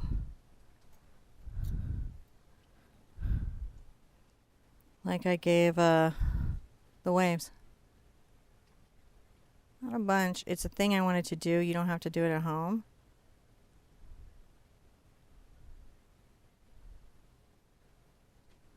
It was bugging me, and I would normally just do it. So I've got this texture here. I don't want to have that be the only texture like that in my piece. It's just, it would be visually confusing. So by doing this, you push that palette up just a touch there. Yeah, I just had this leftover white in my Indian yellow, and I just thought, why not? Jennifer says you make that knife look so easy. Really? I don't. The knife is not my best tool. But thank you, sweetie. You know, but at least when I paint with acrylic paint, it actually is acrylic paint. So, it is my knife in acrylic paint. How I like that. I'm just trying to decide how I feel about that in that idea of there's this, let's back up and see. Oh, that's kind of nice, isn't it? It just gives like this pop of light on the clouds, and it ties that a little bit together. So that was something I just wanted to do. That isn't something that you'd have to do. And if you didn't like it, you would just go back with a soft brush and feather it out. But I just really wanted some of that focal on these clouds. She's walking. I don't know. It's sort of heavenly. Mm-hmm. I'm going to dry it again. Sorry. Okay, you dry it again. So while she's drying that, yeah, no, thank you guys for coming out. And there's a lot of you guys are interested in Harry Potter and Harry Potter paintings, and we've done a Harry Potter painting or two out there. So you should go back to our website and check that out. I think in one of the collections there, you may be able to find a list of those, and certainly on our index of all of the past paintings. So yeah, that's pretty cool. That's out there. We're definitely Harry Potter fans here as well. So woohoo! I was just sharing that we are also Harry Potter fans here and have done a couple Harry Potter Yes, paintings. we have. That'll happen all the time. Probably some more coming just because of us being who we are. So you guys asked yesterday about how I draw these in. And this is the sketch that I did for what is now your traceable. All right. And I pretty much kept everything the same. I maybe put a little more focus on the foot. And I activated this curve on the back a bit more and this curve on the arm a bit more, making kind of more of a sweetheart round. I pretty much liked everything about what she was wearing and her hair and like the color of her skin and everything. So I don't really have anything to change about her except this space here and this space here. And you can kind of see in here, if it helps, like how I start out by saying, all right, the body's going to curve like this. We've got a leg. We've got an activated leg. Skirt curves out here. And then I place my head. And from there, I generally make this sort of arced line and start hanging my body objects in. So hopefully that sort of, is that informative? I don't know. Yeah. Okay. But if drawing is not your thing, fear not. Because this is available to you on the website. Yeah. Right? So I've just got to figure out her placement, where I want her to be. Right? And I want her toe, I want her head above the horizon line. I want this toe below this shadow because I need this shadow to feel separate from this space. And it also makes a nice interesting line, and she's then in an interesting space. She's positioned on this side. I might put her back on this side of the canvas, because by putting her here, right, if I put her here, I mean, at this point as an artist, you have every choice. You can put her here, you can put her anywhere, right? She could be in the sky. I actually did that with the horse once. I had it falling through the sky. So you can put your subject matter anywhere. By putting her here, she's entering the canvas, right? Yesterday, our girl was exiting the canvas. This girl is entering the story. I find paintings where the subject is entering the story with a vast vista in front of them to be more optimistic and uplifting. Huh. But sometimes a subject where the subject is leaving the story feels resolved and you know, about like leaving behind things. So you're putting them here, you're leaving stuff behind. You're putting them here, you're walking towards something. Interesting. Mm-hmm. Just a little inside tip into the storytelling of being a painter. Here's my painter's tape. I'm using Ceral tracing paper, transfer paper. I'm using red so you can see it at home. I would not recommend using red. I'd use white if I were you. But I have the issues of being a YouTuber, and so I use red. Don't tip her over. Yeah, she should not be doing a trust fall. No trust falling girls. And by the way, request paintings like this as much as you want. I really like doing them. Oh yeah. This is it's like I'm just having the blast today. Let's put her in. So we're just going to draw over our lines, and it's going to transfer the image to our canvas. So Donna says, Hi, Donna. Donna Hunter says, I love that Cinnamon talks through the process. I hope that people really listen to the process because it's not just chatter. Thank you, Cinnamon. I love your teaching style. Thank you so much. Yeah, no, and I appreciate you guys that like the fact that I will explain the whole process. I know sometimes people are busy and they got stuff to do, but I love that you guys hang in with me. Yeah, the good thing about this show is it's kind of a hybrid of, too long didn't read and a good tutorial, Yeah. So we try to give you all of the information you're gonna need for sure, but not drop the ton of academic bricks on you. Oh, who needs that? So Right? Who needs the academic bricks? Not that art history is not fun, because it seriously is, because it's all full of intrigue and everything actually interesting that happened in history. yeah, seriously, take an art history course from a good art history teacher. A good one. Yeah, Reverend Talley at Prairie View, Texas A&M, highly recommend. Just saying, if you're in the area, he's a good teacher. Hey, Rev. Talley's gonna be like, Wait, why what? are all these people showing up to my classroom? Go Panthers. Anyhow. Random. Yeah, no, they're really fun. You can learn a lot, and they're entertaining as all get out. They are, because stuff happened. Yeah. Pirates. Art history is full of pirates. Yeah, a lot. It's still today. Intrigue, spies, wars, life, death. History of color is crazy. Mm-hmm. History of color involves a girl who, oh gosh, the turn of the century, people drove to see her because she was so pretty. She put this white stuff on her face. She had this lead makeup that she got out of the East, back when we kind of opened up some trade routes. People would travel to see her. She was an it girl. Try to imagine that a la Knight's Tale, the it girl. And so it also made this really cool paint. Because when she got the pigment over and made it popular, everybody was like, oh, what can you do with this? Because it's this unbelievable luminous white. Fortunately, it's made from lead flake. Not terribly healthy. No, she died. She died.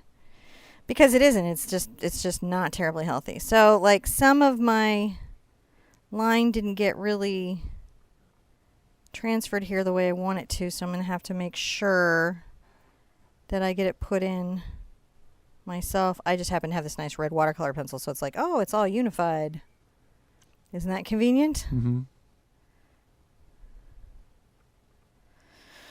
All right. I think I have enough of her on here, and you guys can kind of see Zoom in there. So what we've got going on. I'm going to switch to my small brush. I'm going to put out my paint. Let's talk about skin tones. We did this yesterday. We're mixing a warm skin tone.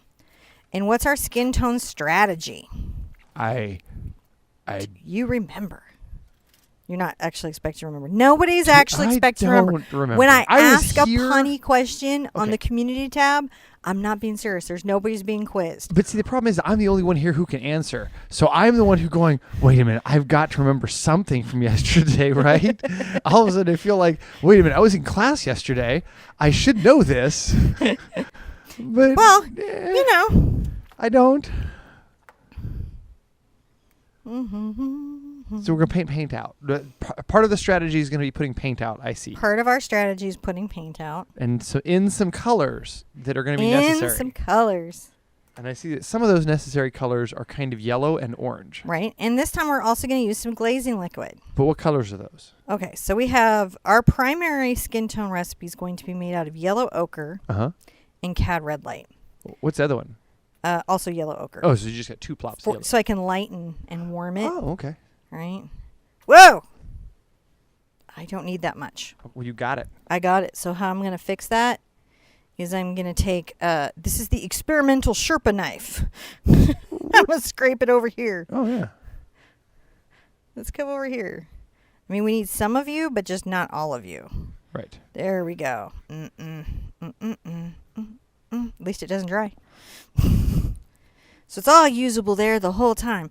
So I'm going to take my red and my yellow ochre, and I'm going to mix them together to make a primary this base mixture. So our girl's going to have dark skin, and we want it to be a warm tone. So I wouldn't want to use like an alizarin crimson, which would be very cool. I would do that for like a cool skin base. But her skin base is going to be quite warm. And you're like, oh my gosh, that's so orange. Yeah. Yeah, it is. All right. I'm going to add a little more ochre to it. And then when I'm getting there, I'm going to add in my glazing liquid. And I'm going to do that because I don't want it to dry out on me. Because I'm going to be making mixes. Right? We like mixes? Mixes. And I'm trying to decide what I want to do. I was going to do Doc's Purple like yesterday, but I may actually want to play with my quinacridone ultramarine and just remove Doc's from the materials list. One less paint you need. Woo! That's what we do. That's how we do.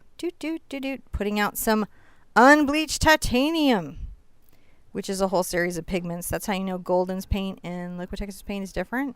Golden's paint is one pigment number. Liquitex paint is all those. It's a mix. I'm going to put out some burnt umber. I don't really feel like I'm going to need, I'm going to put out the burnt sienna because I am concerned. Are you concerned? She's so warm in her color palette that I don't want to not have that as a way to kind of get that hue and that value in here. And plus in her hair, for sure. I need it. Okay. I think I'm going to go with the ultramarine and the quinacridone. If you guys will hang with me and go, it could be interesting. Oh, yeah. They're definitely hanging in here.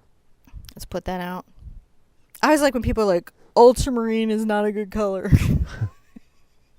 I'm like, make a color chart. Is it a bad color? Did it do something wrong? Well, what it is a lot of times people see this blue and then they try to mix it with cad yellow, and as you know, you get an army green with that. And they're like, how is it that I know yellow and blue makes green? How am I getting this color? Is this one of those blues that parks in the and leaves their car parked in the 30-minute parking spot all day? Is it one of those blues that, decides has to go the wrong way or up the up the one-way street? John's been having some trouble with the other fellow motorists. Is it? He's struggling. I'm gonna stick with the Indian yellow. It's a bad blue. For my yellow for this because I haven't even had to get into my CAD. So 2 colors to remove from my color list that I was sure would be there. Getting better at it, guys. I feel like I get better and better and better.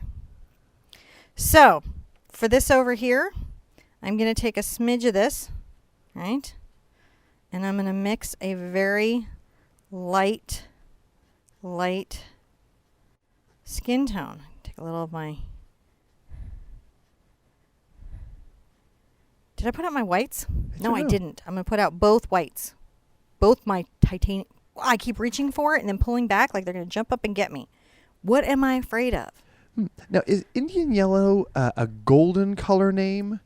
No, it is a historic color name. It used to be made from buffalo pea. Yeah, it's true. It was. From these particular buffalo that were in India that were fed mango leaves, and it caused, you don't want to even know. Nobody makes it that way anymore. There could be an oil company that does it, but no acrylic company makes it. Golden. That we're aware of. Okay, I'm not going to get paid by them. I know I totally should. I don't. But I'm going to tell you something really cool. Golden made a line of historic colors because they're real famous for pigment. They made a line of historic colors, and Indian yellow is one of them. But if you're ever trying to paint like the great masters, and as an acrylic artist, that can be challenging because we don't have the color set. Nobody gives us lead white. But they have this set of acrylic historic colors, so you can create those types of pieces. Yeah. Which is pretty awesome sauce, in my opinion. This is zinc, yep. touch. I have to touch it to know. I have to touch it to know. All right, I'm going to add maybe just a little more red to that and come over here and see if I can't get it where I want it. Where do I want it? It is always, oh, there she is. There we go. There we go. I'm going to be a crazy person and put in a little of my quinacridone in here. The reason I'm adding the quinacridone right here, right now, and I might add it over here, that I'm thinking I want to, here's why. She's walking in this warm sun. She's very, like, I'm just trying to make it seem like it's warmer out there. So I'm going to add the quinacridone to the whole. You love that? Yeah. All right, there we go. That's going to be really cool. People are going to be like, how did you get this skin formula? And what I'll do is I'll make sure I put this on the website on the TAS page. Mm-hmm. So you guys can be like, oh, that's how she did it. I'll make a little infographic. So you can be like, I just added a little smidge. Look at that. Isn't that beautiful? Sorry, I can just do that a long time. So I'm going to take this and I'm going to add my burnt umber to it.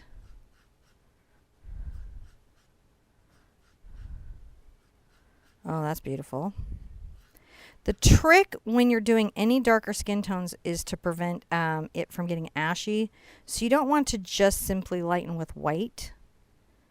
And you want to be careful how you warm the color. All right, I'm going to get a little of my unbleached.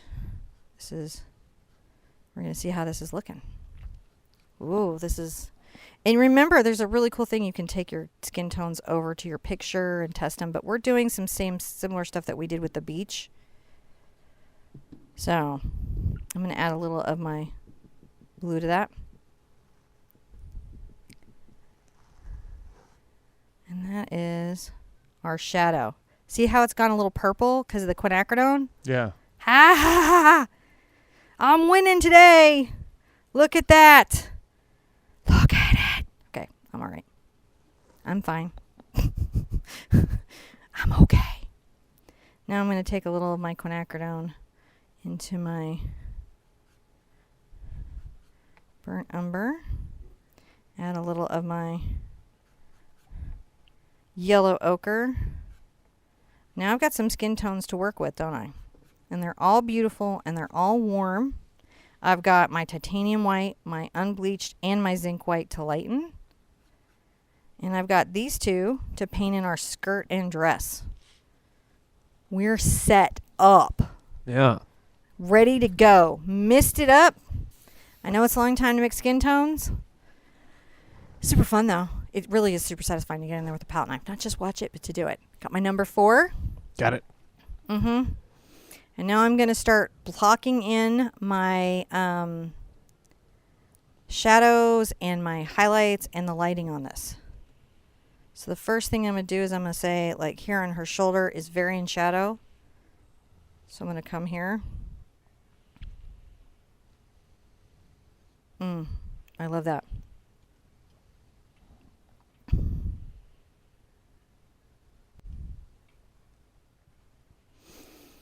Be sure if you're using the traceable, right, to kind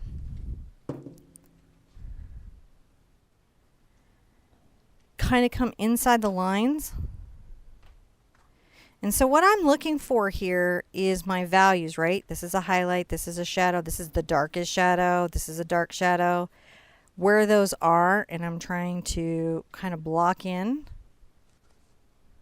At first, the dark values that I have, take that right to the beautiful little, I love her crop top for some like crazed reason. I'm like, I love it. If you need to, you can always get even a little more blue on your brush, right? This is a cool trick. And then come here.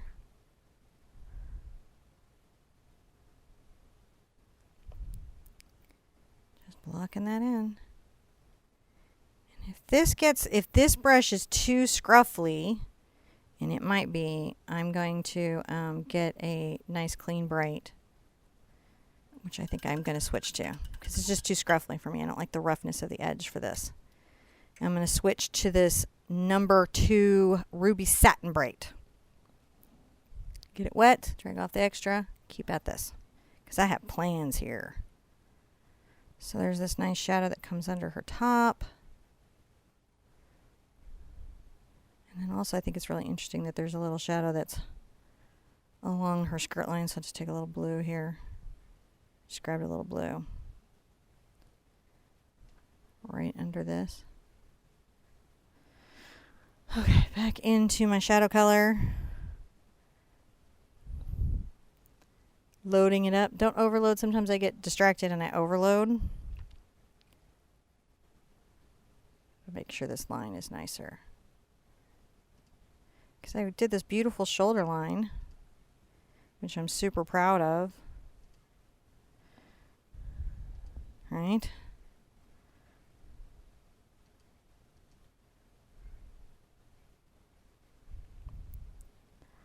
You know, as I'm coming in here, you can go right more into the blue.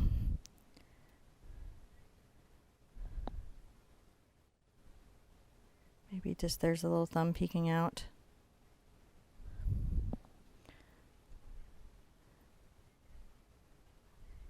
Maybe get a little white on there. So one of the things that we can do where we want to make a dark shadow, but we don't want to use dark colors, is use a very cool color. If that makes sense. We kind of did that yesterday. So we're going to use a very cool color. So this is my blue with a little white, and I'm coming up making sure that, you know, she's covered there. I'm going to put a little bit of this right here. There's another little bit of this darker blue at this elbow. Here at the crease. And I'm going to rinse out. Right here at this little shoulder. I'm finding that it's getting warmer. Are you guys noticing this? It's getting warmer as it's coming down her arm. And so, and there's like this sort of rose. So I'm just wanting to talk about that a little bit. I'll get my... zoom in that arm a little bit. Huh? I'm going to zoom in on that arm a little there. I'm going to just... Oh, here's a little reflection that's happening right here.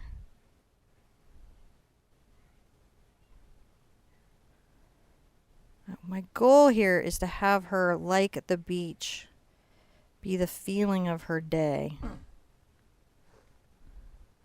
My brush stroke's going to kind of reflect her shape there. If I need a little white, I can always get it.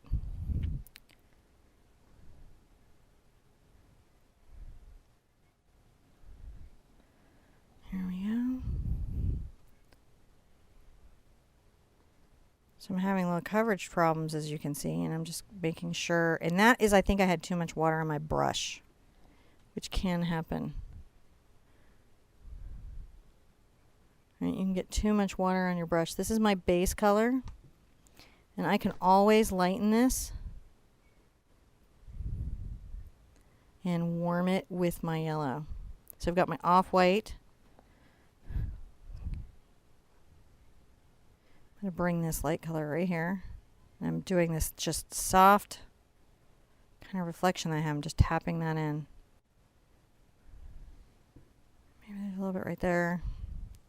So it's weird how the light has bounced around her.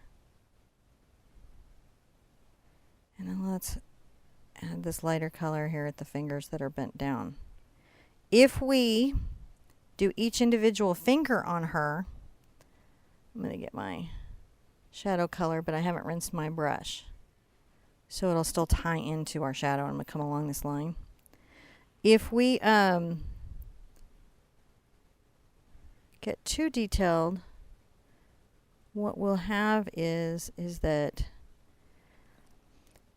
we'll see the things that we don't have. So we're going to do a trick that you'll see daily painters do, where we just touch values in to create the shapes, and then overall I feel like that's too blue, so I'm going to get my dirty brush back into my blue and see how it's kind of grade it, and it's not so bad. Oh, that's better. Oh, look at that. That's so much better. That's what we're going to do there. It was just too blue. Let's come here and add that. I love that. So we're just, and then we've got this sort of back space here where her spine is. And I would hate to lose it because I think it's actually really beautiful. I don't know if it's just me, but I think it's really gorgeous. And I'm going to grab my highlight color and my yellow ochre, and I'm going to mix them together. Haven't rinsed the brush. And I'm going to make sure I come across here.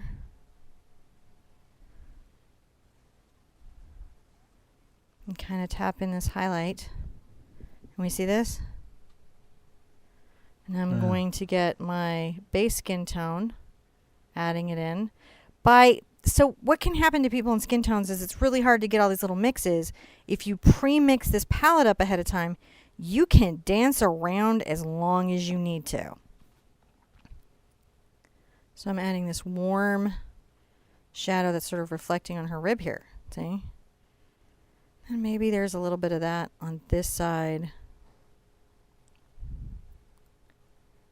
of her back. But then I got to get back into the cool shadow. I haven't rinsed my brush, but I'm just loading back up into my cool shadow and just coming here and tapping that in. See how we're getting that wonderful back? Mm-hmm.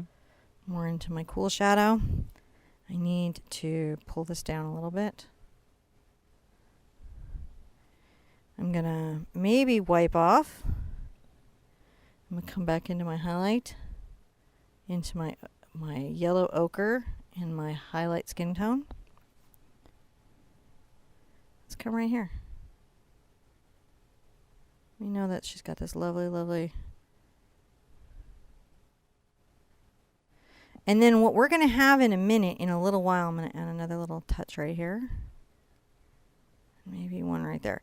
So we're going to have in a minute, I'm going to come in with some bright highlights, and then that's going to make all of that pop, and it's going to seem like there's sunlight sparkling on her. That's the goal anyways. Let's get this foot in. I've already got this bright color, so I'm going to just come down here first and pull this across and up the back of the foot. The other place that I have this bright highlight, and it's quite bright, so I'm going to get a little more of my yellow ochre, and in this case, some zinc. Because I don't want to change the color, I just want to lighten it. I'm going to do my best to just hit the top of the toe, and maybe even again, a little spot on the back of the hill. Can we see it? Oh, yeah. Well, I've got this. Let's come up to the back. Sometimes I'm like, oh, I got a color. That's okay to do. And put a little of this on the back. And then another one right here. And then I can see a little spot right here that could use that. Oh, I'm loving it. Right here. Just touch, touch, touch, touch. So see how expressive she is? She's painted like her background. Mm-hmm. Right? I'm going to get a little of my highlight color and my shadow color because I need to create a mid-range right here because there would be a little light coming around her waist. So we're getting there. We're getting there. How are we doing? Doing good. Great. All right. I feel like we need another little highlight right at the fingers, right into your yellow ochre highlight color. Let's go get some zinc. Just make sure we tap that a little. So that's just got some highlight. There, we got the wrist. Just the wrist. Isn't that nice? Mm-hmm. Foot. We're about it. Oh, sorry. So I am going to get my shadow color. And this is going to be much darker down here. Right. Pull this up. I'm just doing these nice full strokes. All right. Now I'm going to get, interestingly enough, the warm shadow color that we made. I'm going to still mix what I have over here into that. And I'm going to tap in for the ankle. Maybe a little spot right here in the toe. And take this down a bit from the leg. So hopefully what you're seeing there is, let's back up because it looks crazy. Like a Monet, Yeah. looks crazy up front. Rebecca was just saying it looks really amazing when we zoom out on it. Yes. And we're going to have to do a thing here about that in a second. I'm going to actually probably take a little of my ultramarine blue and a little of my Indian yellow and my zinkers. And I'm going to hide a highlight that's happening right here. Let me slide up here. Hold on. So what I'm doing is just creating a believable ocean color and making sure that little bit of highlight is not popping out of her waist because it looks like it's part of her and it was going to ruin the composition. So you want to just make sure that you don't have something right there that's visually impacting you in a way you don't like. Now, let's get a little of my blue and a little blue and red here. Mix a little purple, get that into our dark color. And just to be sure, I'm going to just touch, I'm going to use my glazing medium, along this edge of this foot.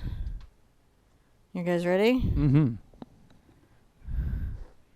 We're going to make sure that along the edge of the foot, I'm going to put a little one there, come around.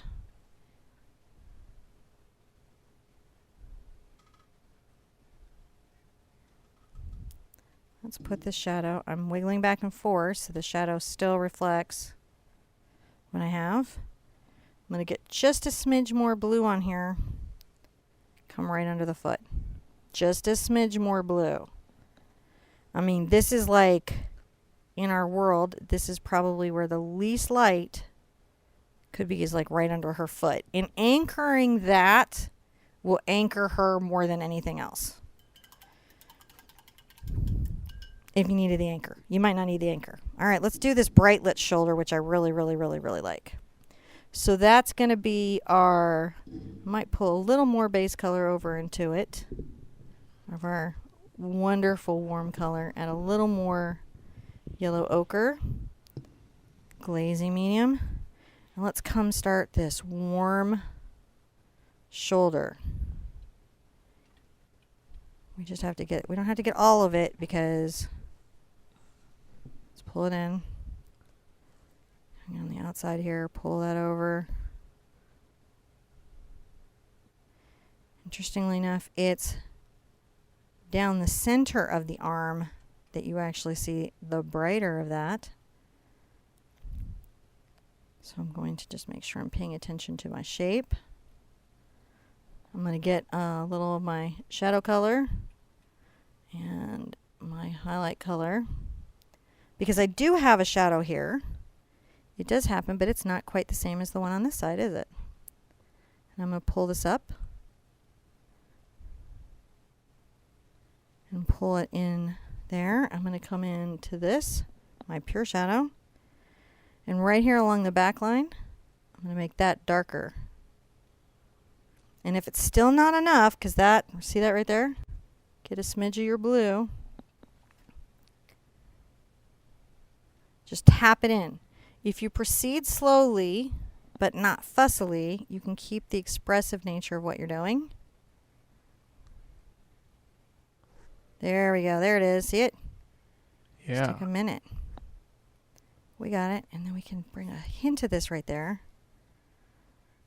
And then, believe it or not, right here, just pull a little of that. There's a little under her elbow. Because elbows have stuff going on. Bring that little shadow down. I'm going to wipe off my brush and get right back into my warm skin tone. And I might even get a little of my warm shadow into it. Bring your warm shadow over here. Back side of this arm could be the warm shadow. All warm. outside of the edge of the elbow.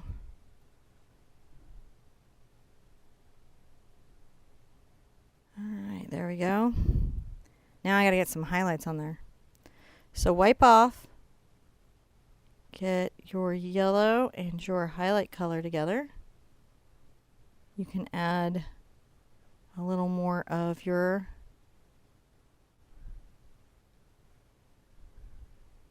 if you need more yellow to make sure it feels sunny, yellow ochre. Alright, so when you're sure you're there, we can start talking about what's happening up here.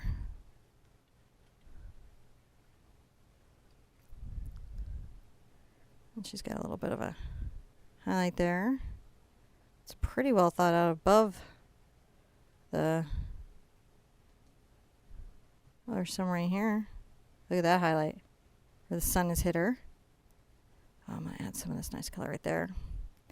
Color unity is a big deal.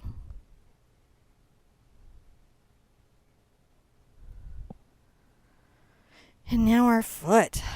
I come to the outside edge of the lower foot. You're psyching me out there. I thought you were going for more paint. Bottom of the foot, right? Get your quinacridone involved much more for the bottom of the foot. Actually bring some over into your mix so that when you do even your highlight mix, it's pinkered. You just want a little bit more pink in the underside of her foot. You can come into your shadow color for her toes are kind of in shadow. And then her dress going up into the foot is in shadow. See how we did that? Just painting the shadows and pulling this into the arch. A little under the heel. And that is, let's look back because it's a hot mess up close, but look at that foot catching those sunlight. So I'm going to get back into my highlight color. Pull it on into the heel a little more. A little more across the ball of the foot. That's just awesome. All right. If you need to, you can always grab a little of your purple. Too much of your purple. Get it into your cool shadow. See right here? And make sure that under the skirt is just a little darker. Just something you can do. Now, I love her hair, but I got to get her base blouse in. So I'm going to rinse out. She's almost done. Is she? Mm-hmm. Yeah, she really is. It's coming together pretty quickly. So I've got to do her white dress, and I've got to do this top and her hair. Something nice I can do. Get your zinc. Just get a little of your zinc. Right here. Touch her shoulder. See what's happening? She's actually wearing a green dress, and she's been chroma keyed out. This is just the zinc.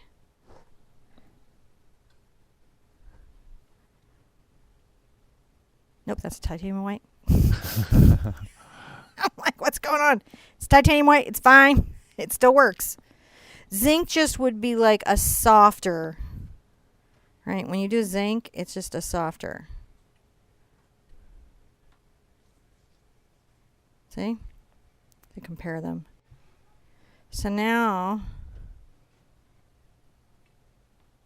we've got these bright highlights as if the sun is bouncing off of her. And we can start putting in her really fabulous, really gorgeous outfit. Her invisible dress. Her invisible dress. So I'll let the quinacridone tone my ultramarine, and I'm going to come and start. I'll do that's zinc. Okay, I'll do the titanium white. I want this cooler so I can actually accent with like a pink shadow, which is crazy, but I'm super into it. And so let's first start out with just putting this in. And it is just this kind of soft periwinkle. It's cool. Under here. I was super excited about this piece because I wanted, I really like I love white in bright light. How's she looking? It's like seriously, I could enter this in a show and just have some of her painted and then elements of her missing in the beach. It's kind of spiritual where it's at, weirdly.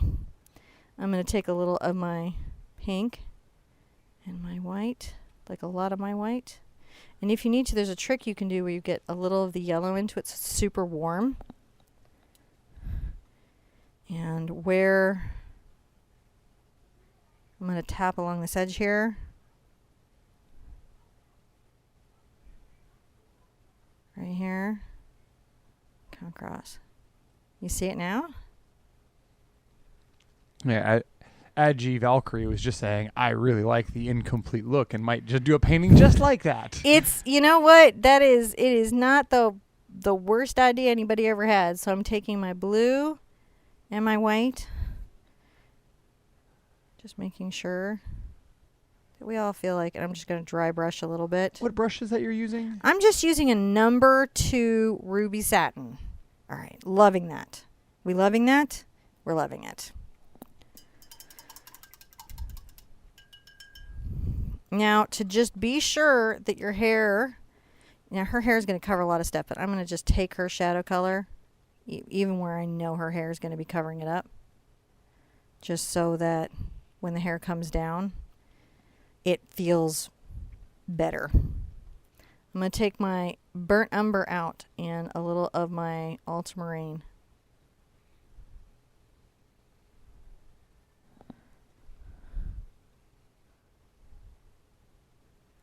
There we go.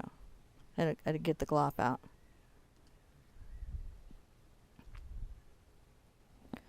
Let's put in her hair. So I'm going to just first block in the hair shape. Right? We don't want to paint all the little hairs yet. We're not ready.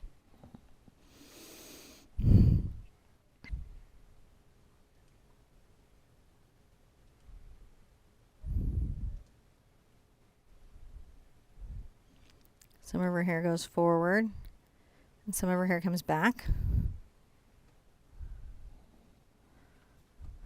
I really love this painting. I think what I most really enjoy is taking some tendrils out that are just sort of caught in the wind. So I'm going to let this dry a bit because there's too much white there, or I'm going to just hand dry it and then finish it. Hold on a second.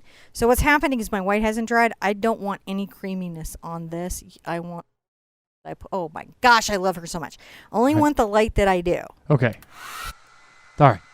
So while she's drying that out, I'm going to mute her so that doesn't do that so much. So thank you guys for coming and hanging out with us today. This is really super exciting. We're nearly done with all of this. So I'm hoping that I'm going to see a whole bunch of these posted up on Facebook and our website and all those wonderful places so that we get a chance to see it.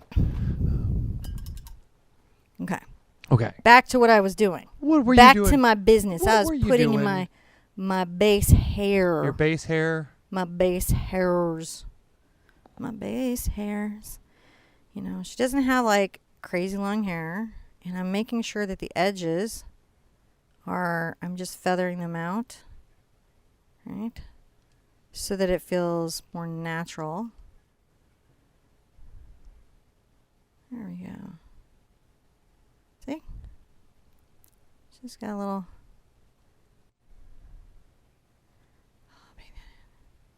And like we talked about earlier, that's our deepest value in the painting, is her hair. I also like that she could be anybody.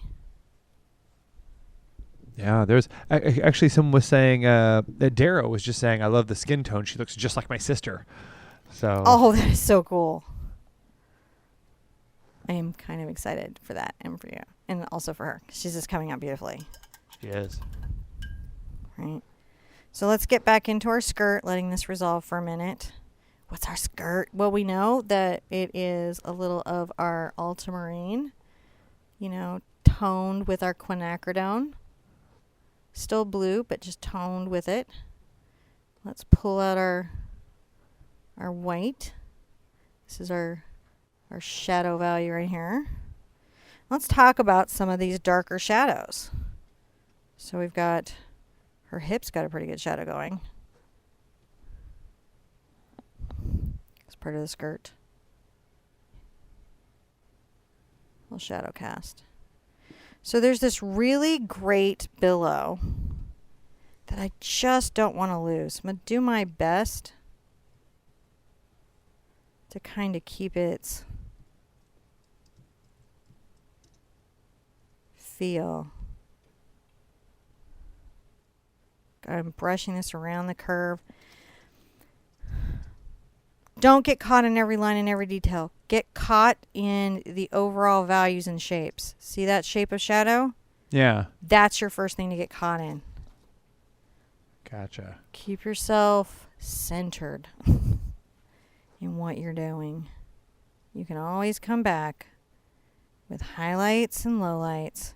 So there's another like little skirt shape that comes up here. So this has to be kind of like this, and then there we go. Just paint that in like you do. Well, I do. Right. Okay, here we go.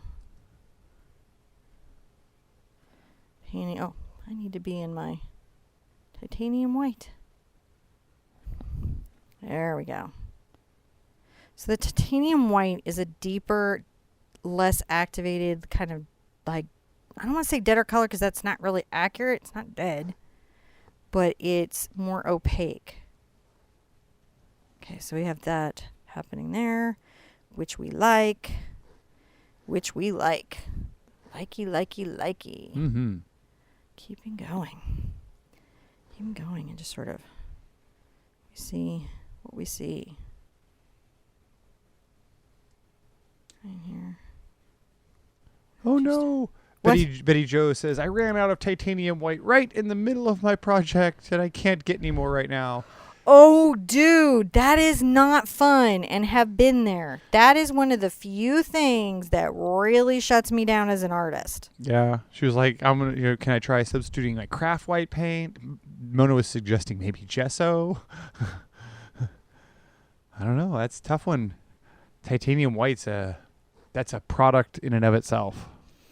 Yeah, that's an engineered product in and of itself, right? All right, here we go. A little more of our blue. So I'm just working out my shapes and shadows here, right?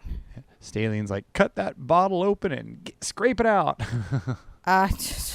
Been there, done it.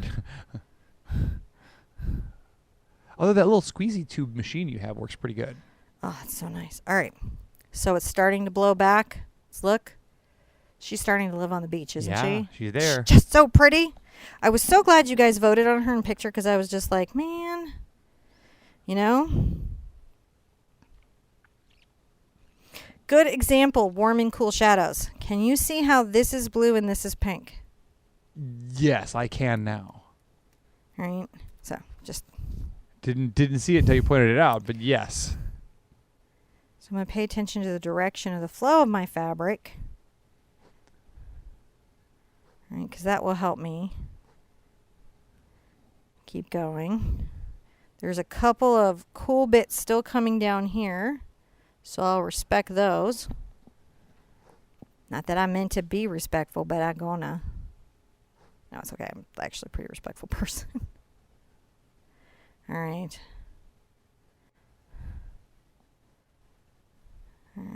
Okay, here we go. Pull it down. Just the cools. We want to pull some of them down. And I'm going to do just a little bit of cool right here. And then we're going to get serious. And then... I'm done. And then... I'm done. I pull out a little of my quinacridone. And then... Hit it with a little of my Indian yellow. There we go. And then we get some white.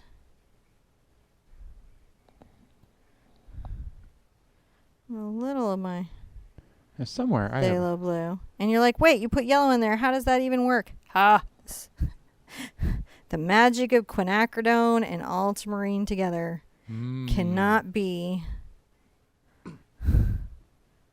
underestimated. right. So I'm seeing this, and I'm just, what it is, sometimes I have to concentrate because I'm trying to see this line and shape too. See this line goes back like this down here. Remember when I talked about clouds? If you're having trouble seeing stuff, outline major shapes. Don't take in the whole object. Take in a small portion of the object.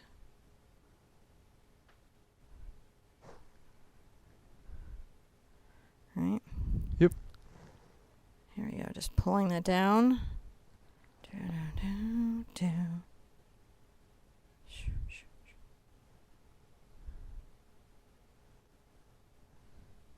Just maybe some of these little fabric highlights right here.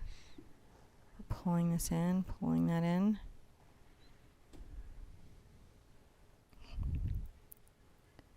Let's pull some of that over here. Oh, I see some pink in here, don't you guys? Mm-hmm. Now, where you've got to be at the front of the skirt, get your zinc.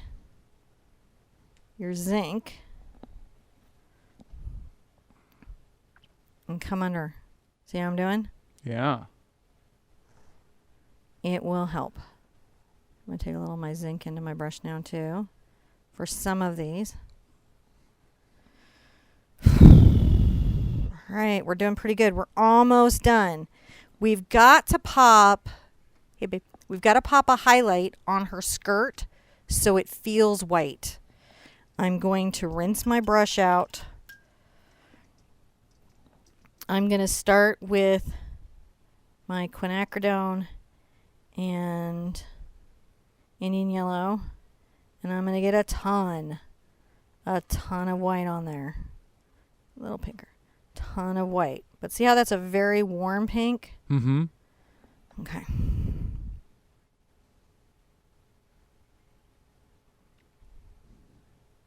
Just start that highlight.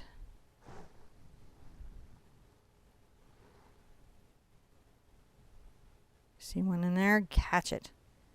Pull some down from here.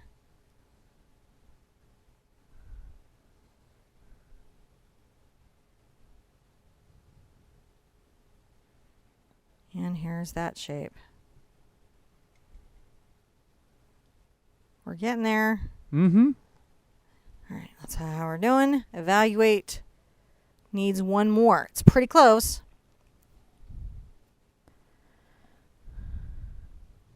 I'm going to start maybe with my zinc. Add a little bit right here into the skirt where I want to talk about her highlights. I'm just going to pull it out, thick paint.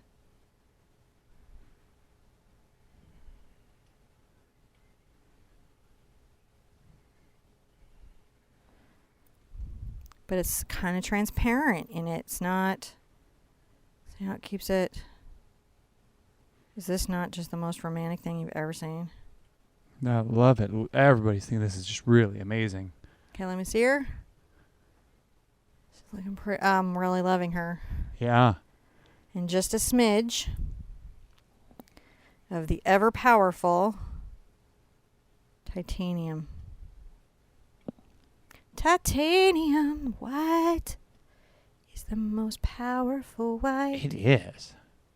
And then a little bit around here on that skirt edge, maybe a little bit on the front, and then here, and then it's okay to pull some of that down here.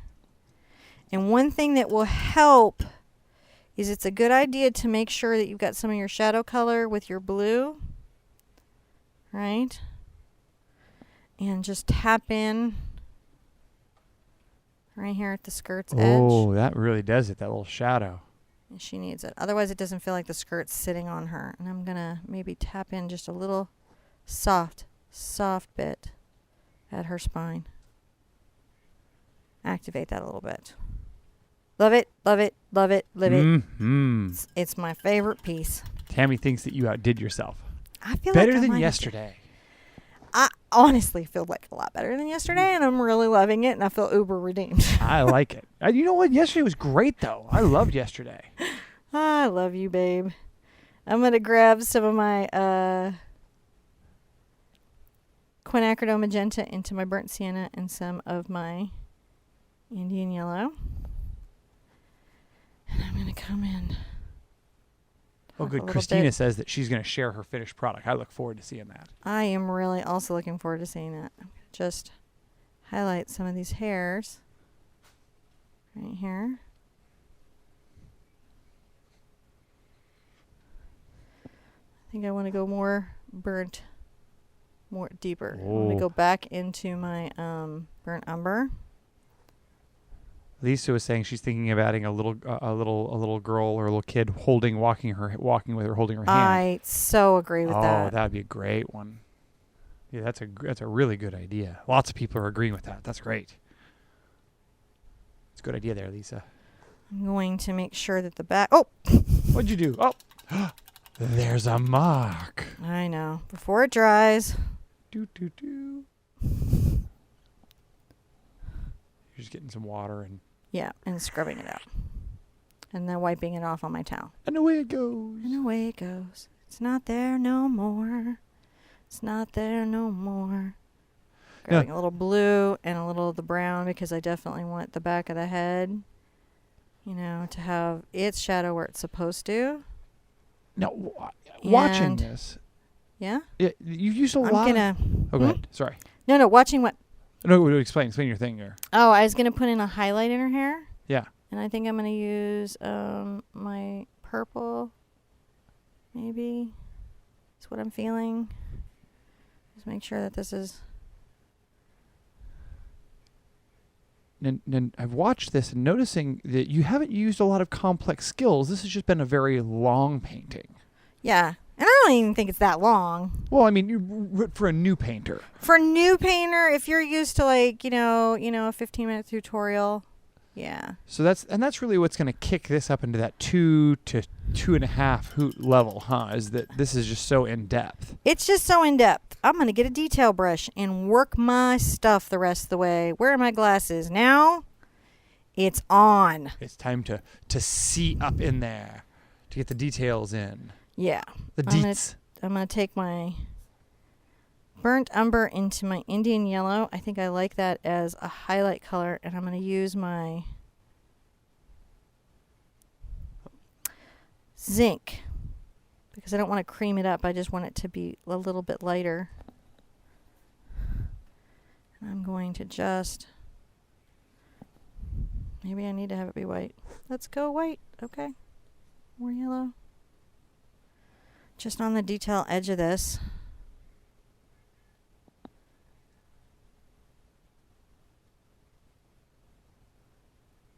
Just a few little... If you want it to be browner, you just go back into the brown. So you don't want to... The thing is you want to give her some wonderful highlights, but what you really, I might even go into my...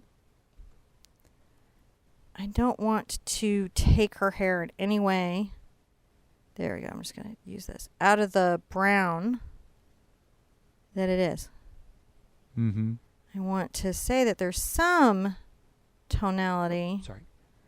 But definitely not out of the brown. So I'm going to be back into my blue and...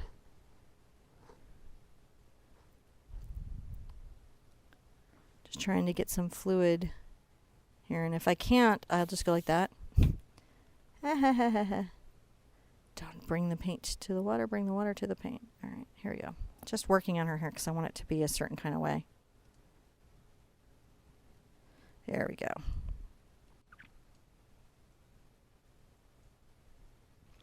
So what it is that I just want her hair to be a little more tipped. See how we're doing? Yeah. Just a little more conceived.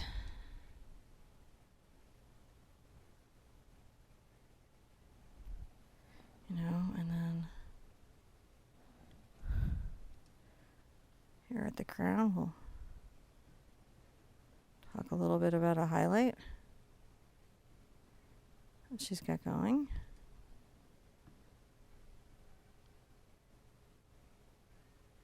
Not a lot, because you don't want to say too much, because if you say too much, you could take away from all of your hard work. It's like here I had too much brown. I'm going to bring it back. Even knock that yellow back a little bit. I just don't want to lose this good thing that I got. I'm just using my zinc and hoping it'll be my friend. Yep. There we go. We've got some multi-tonal now. But again,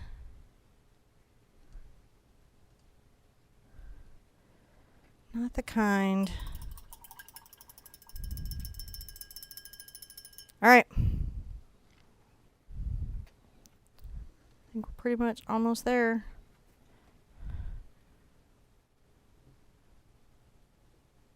I just want to kiss some sun through the hair. Mm-hmm.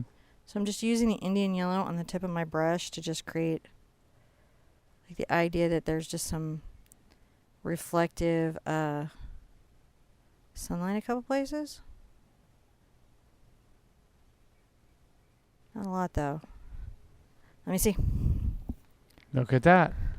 Oh, she's perfect. So she's done. All right. I'm going to have to sign her. I'm going to sign her here. And I think I'm definitely going to use my purple color. I mean, don't we all agree? Mm-hmm. That'll be the least disruptive to this part of the beach.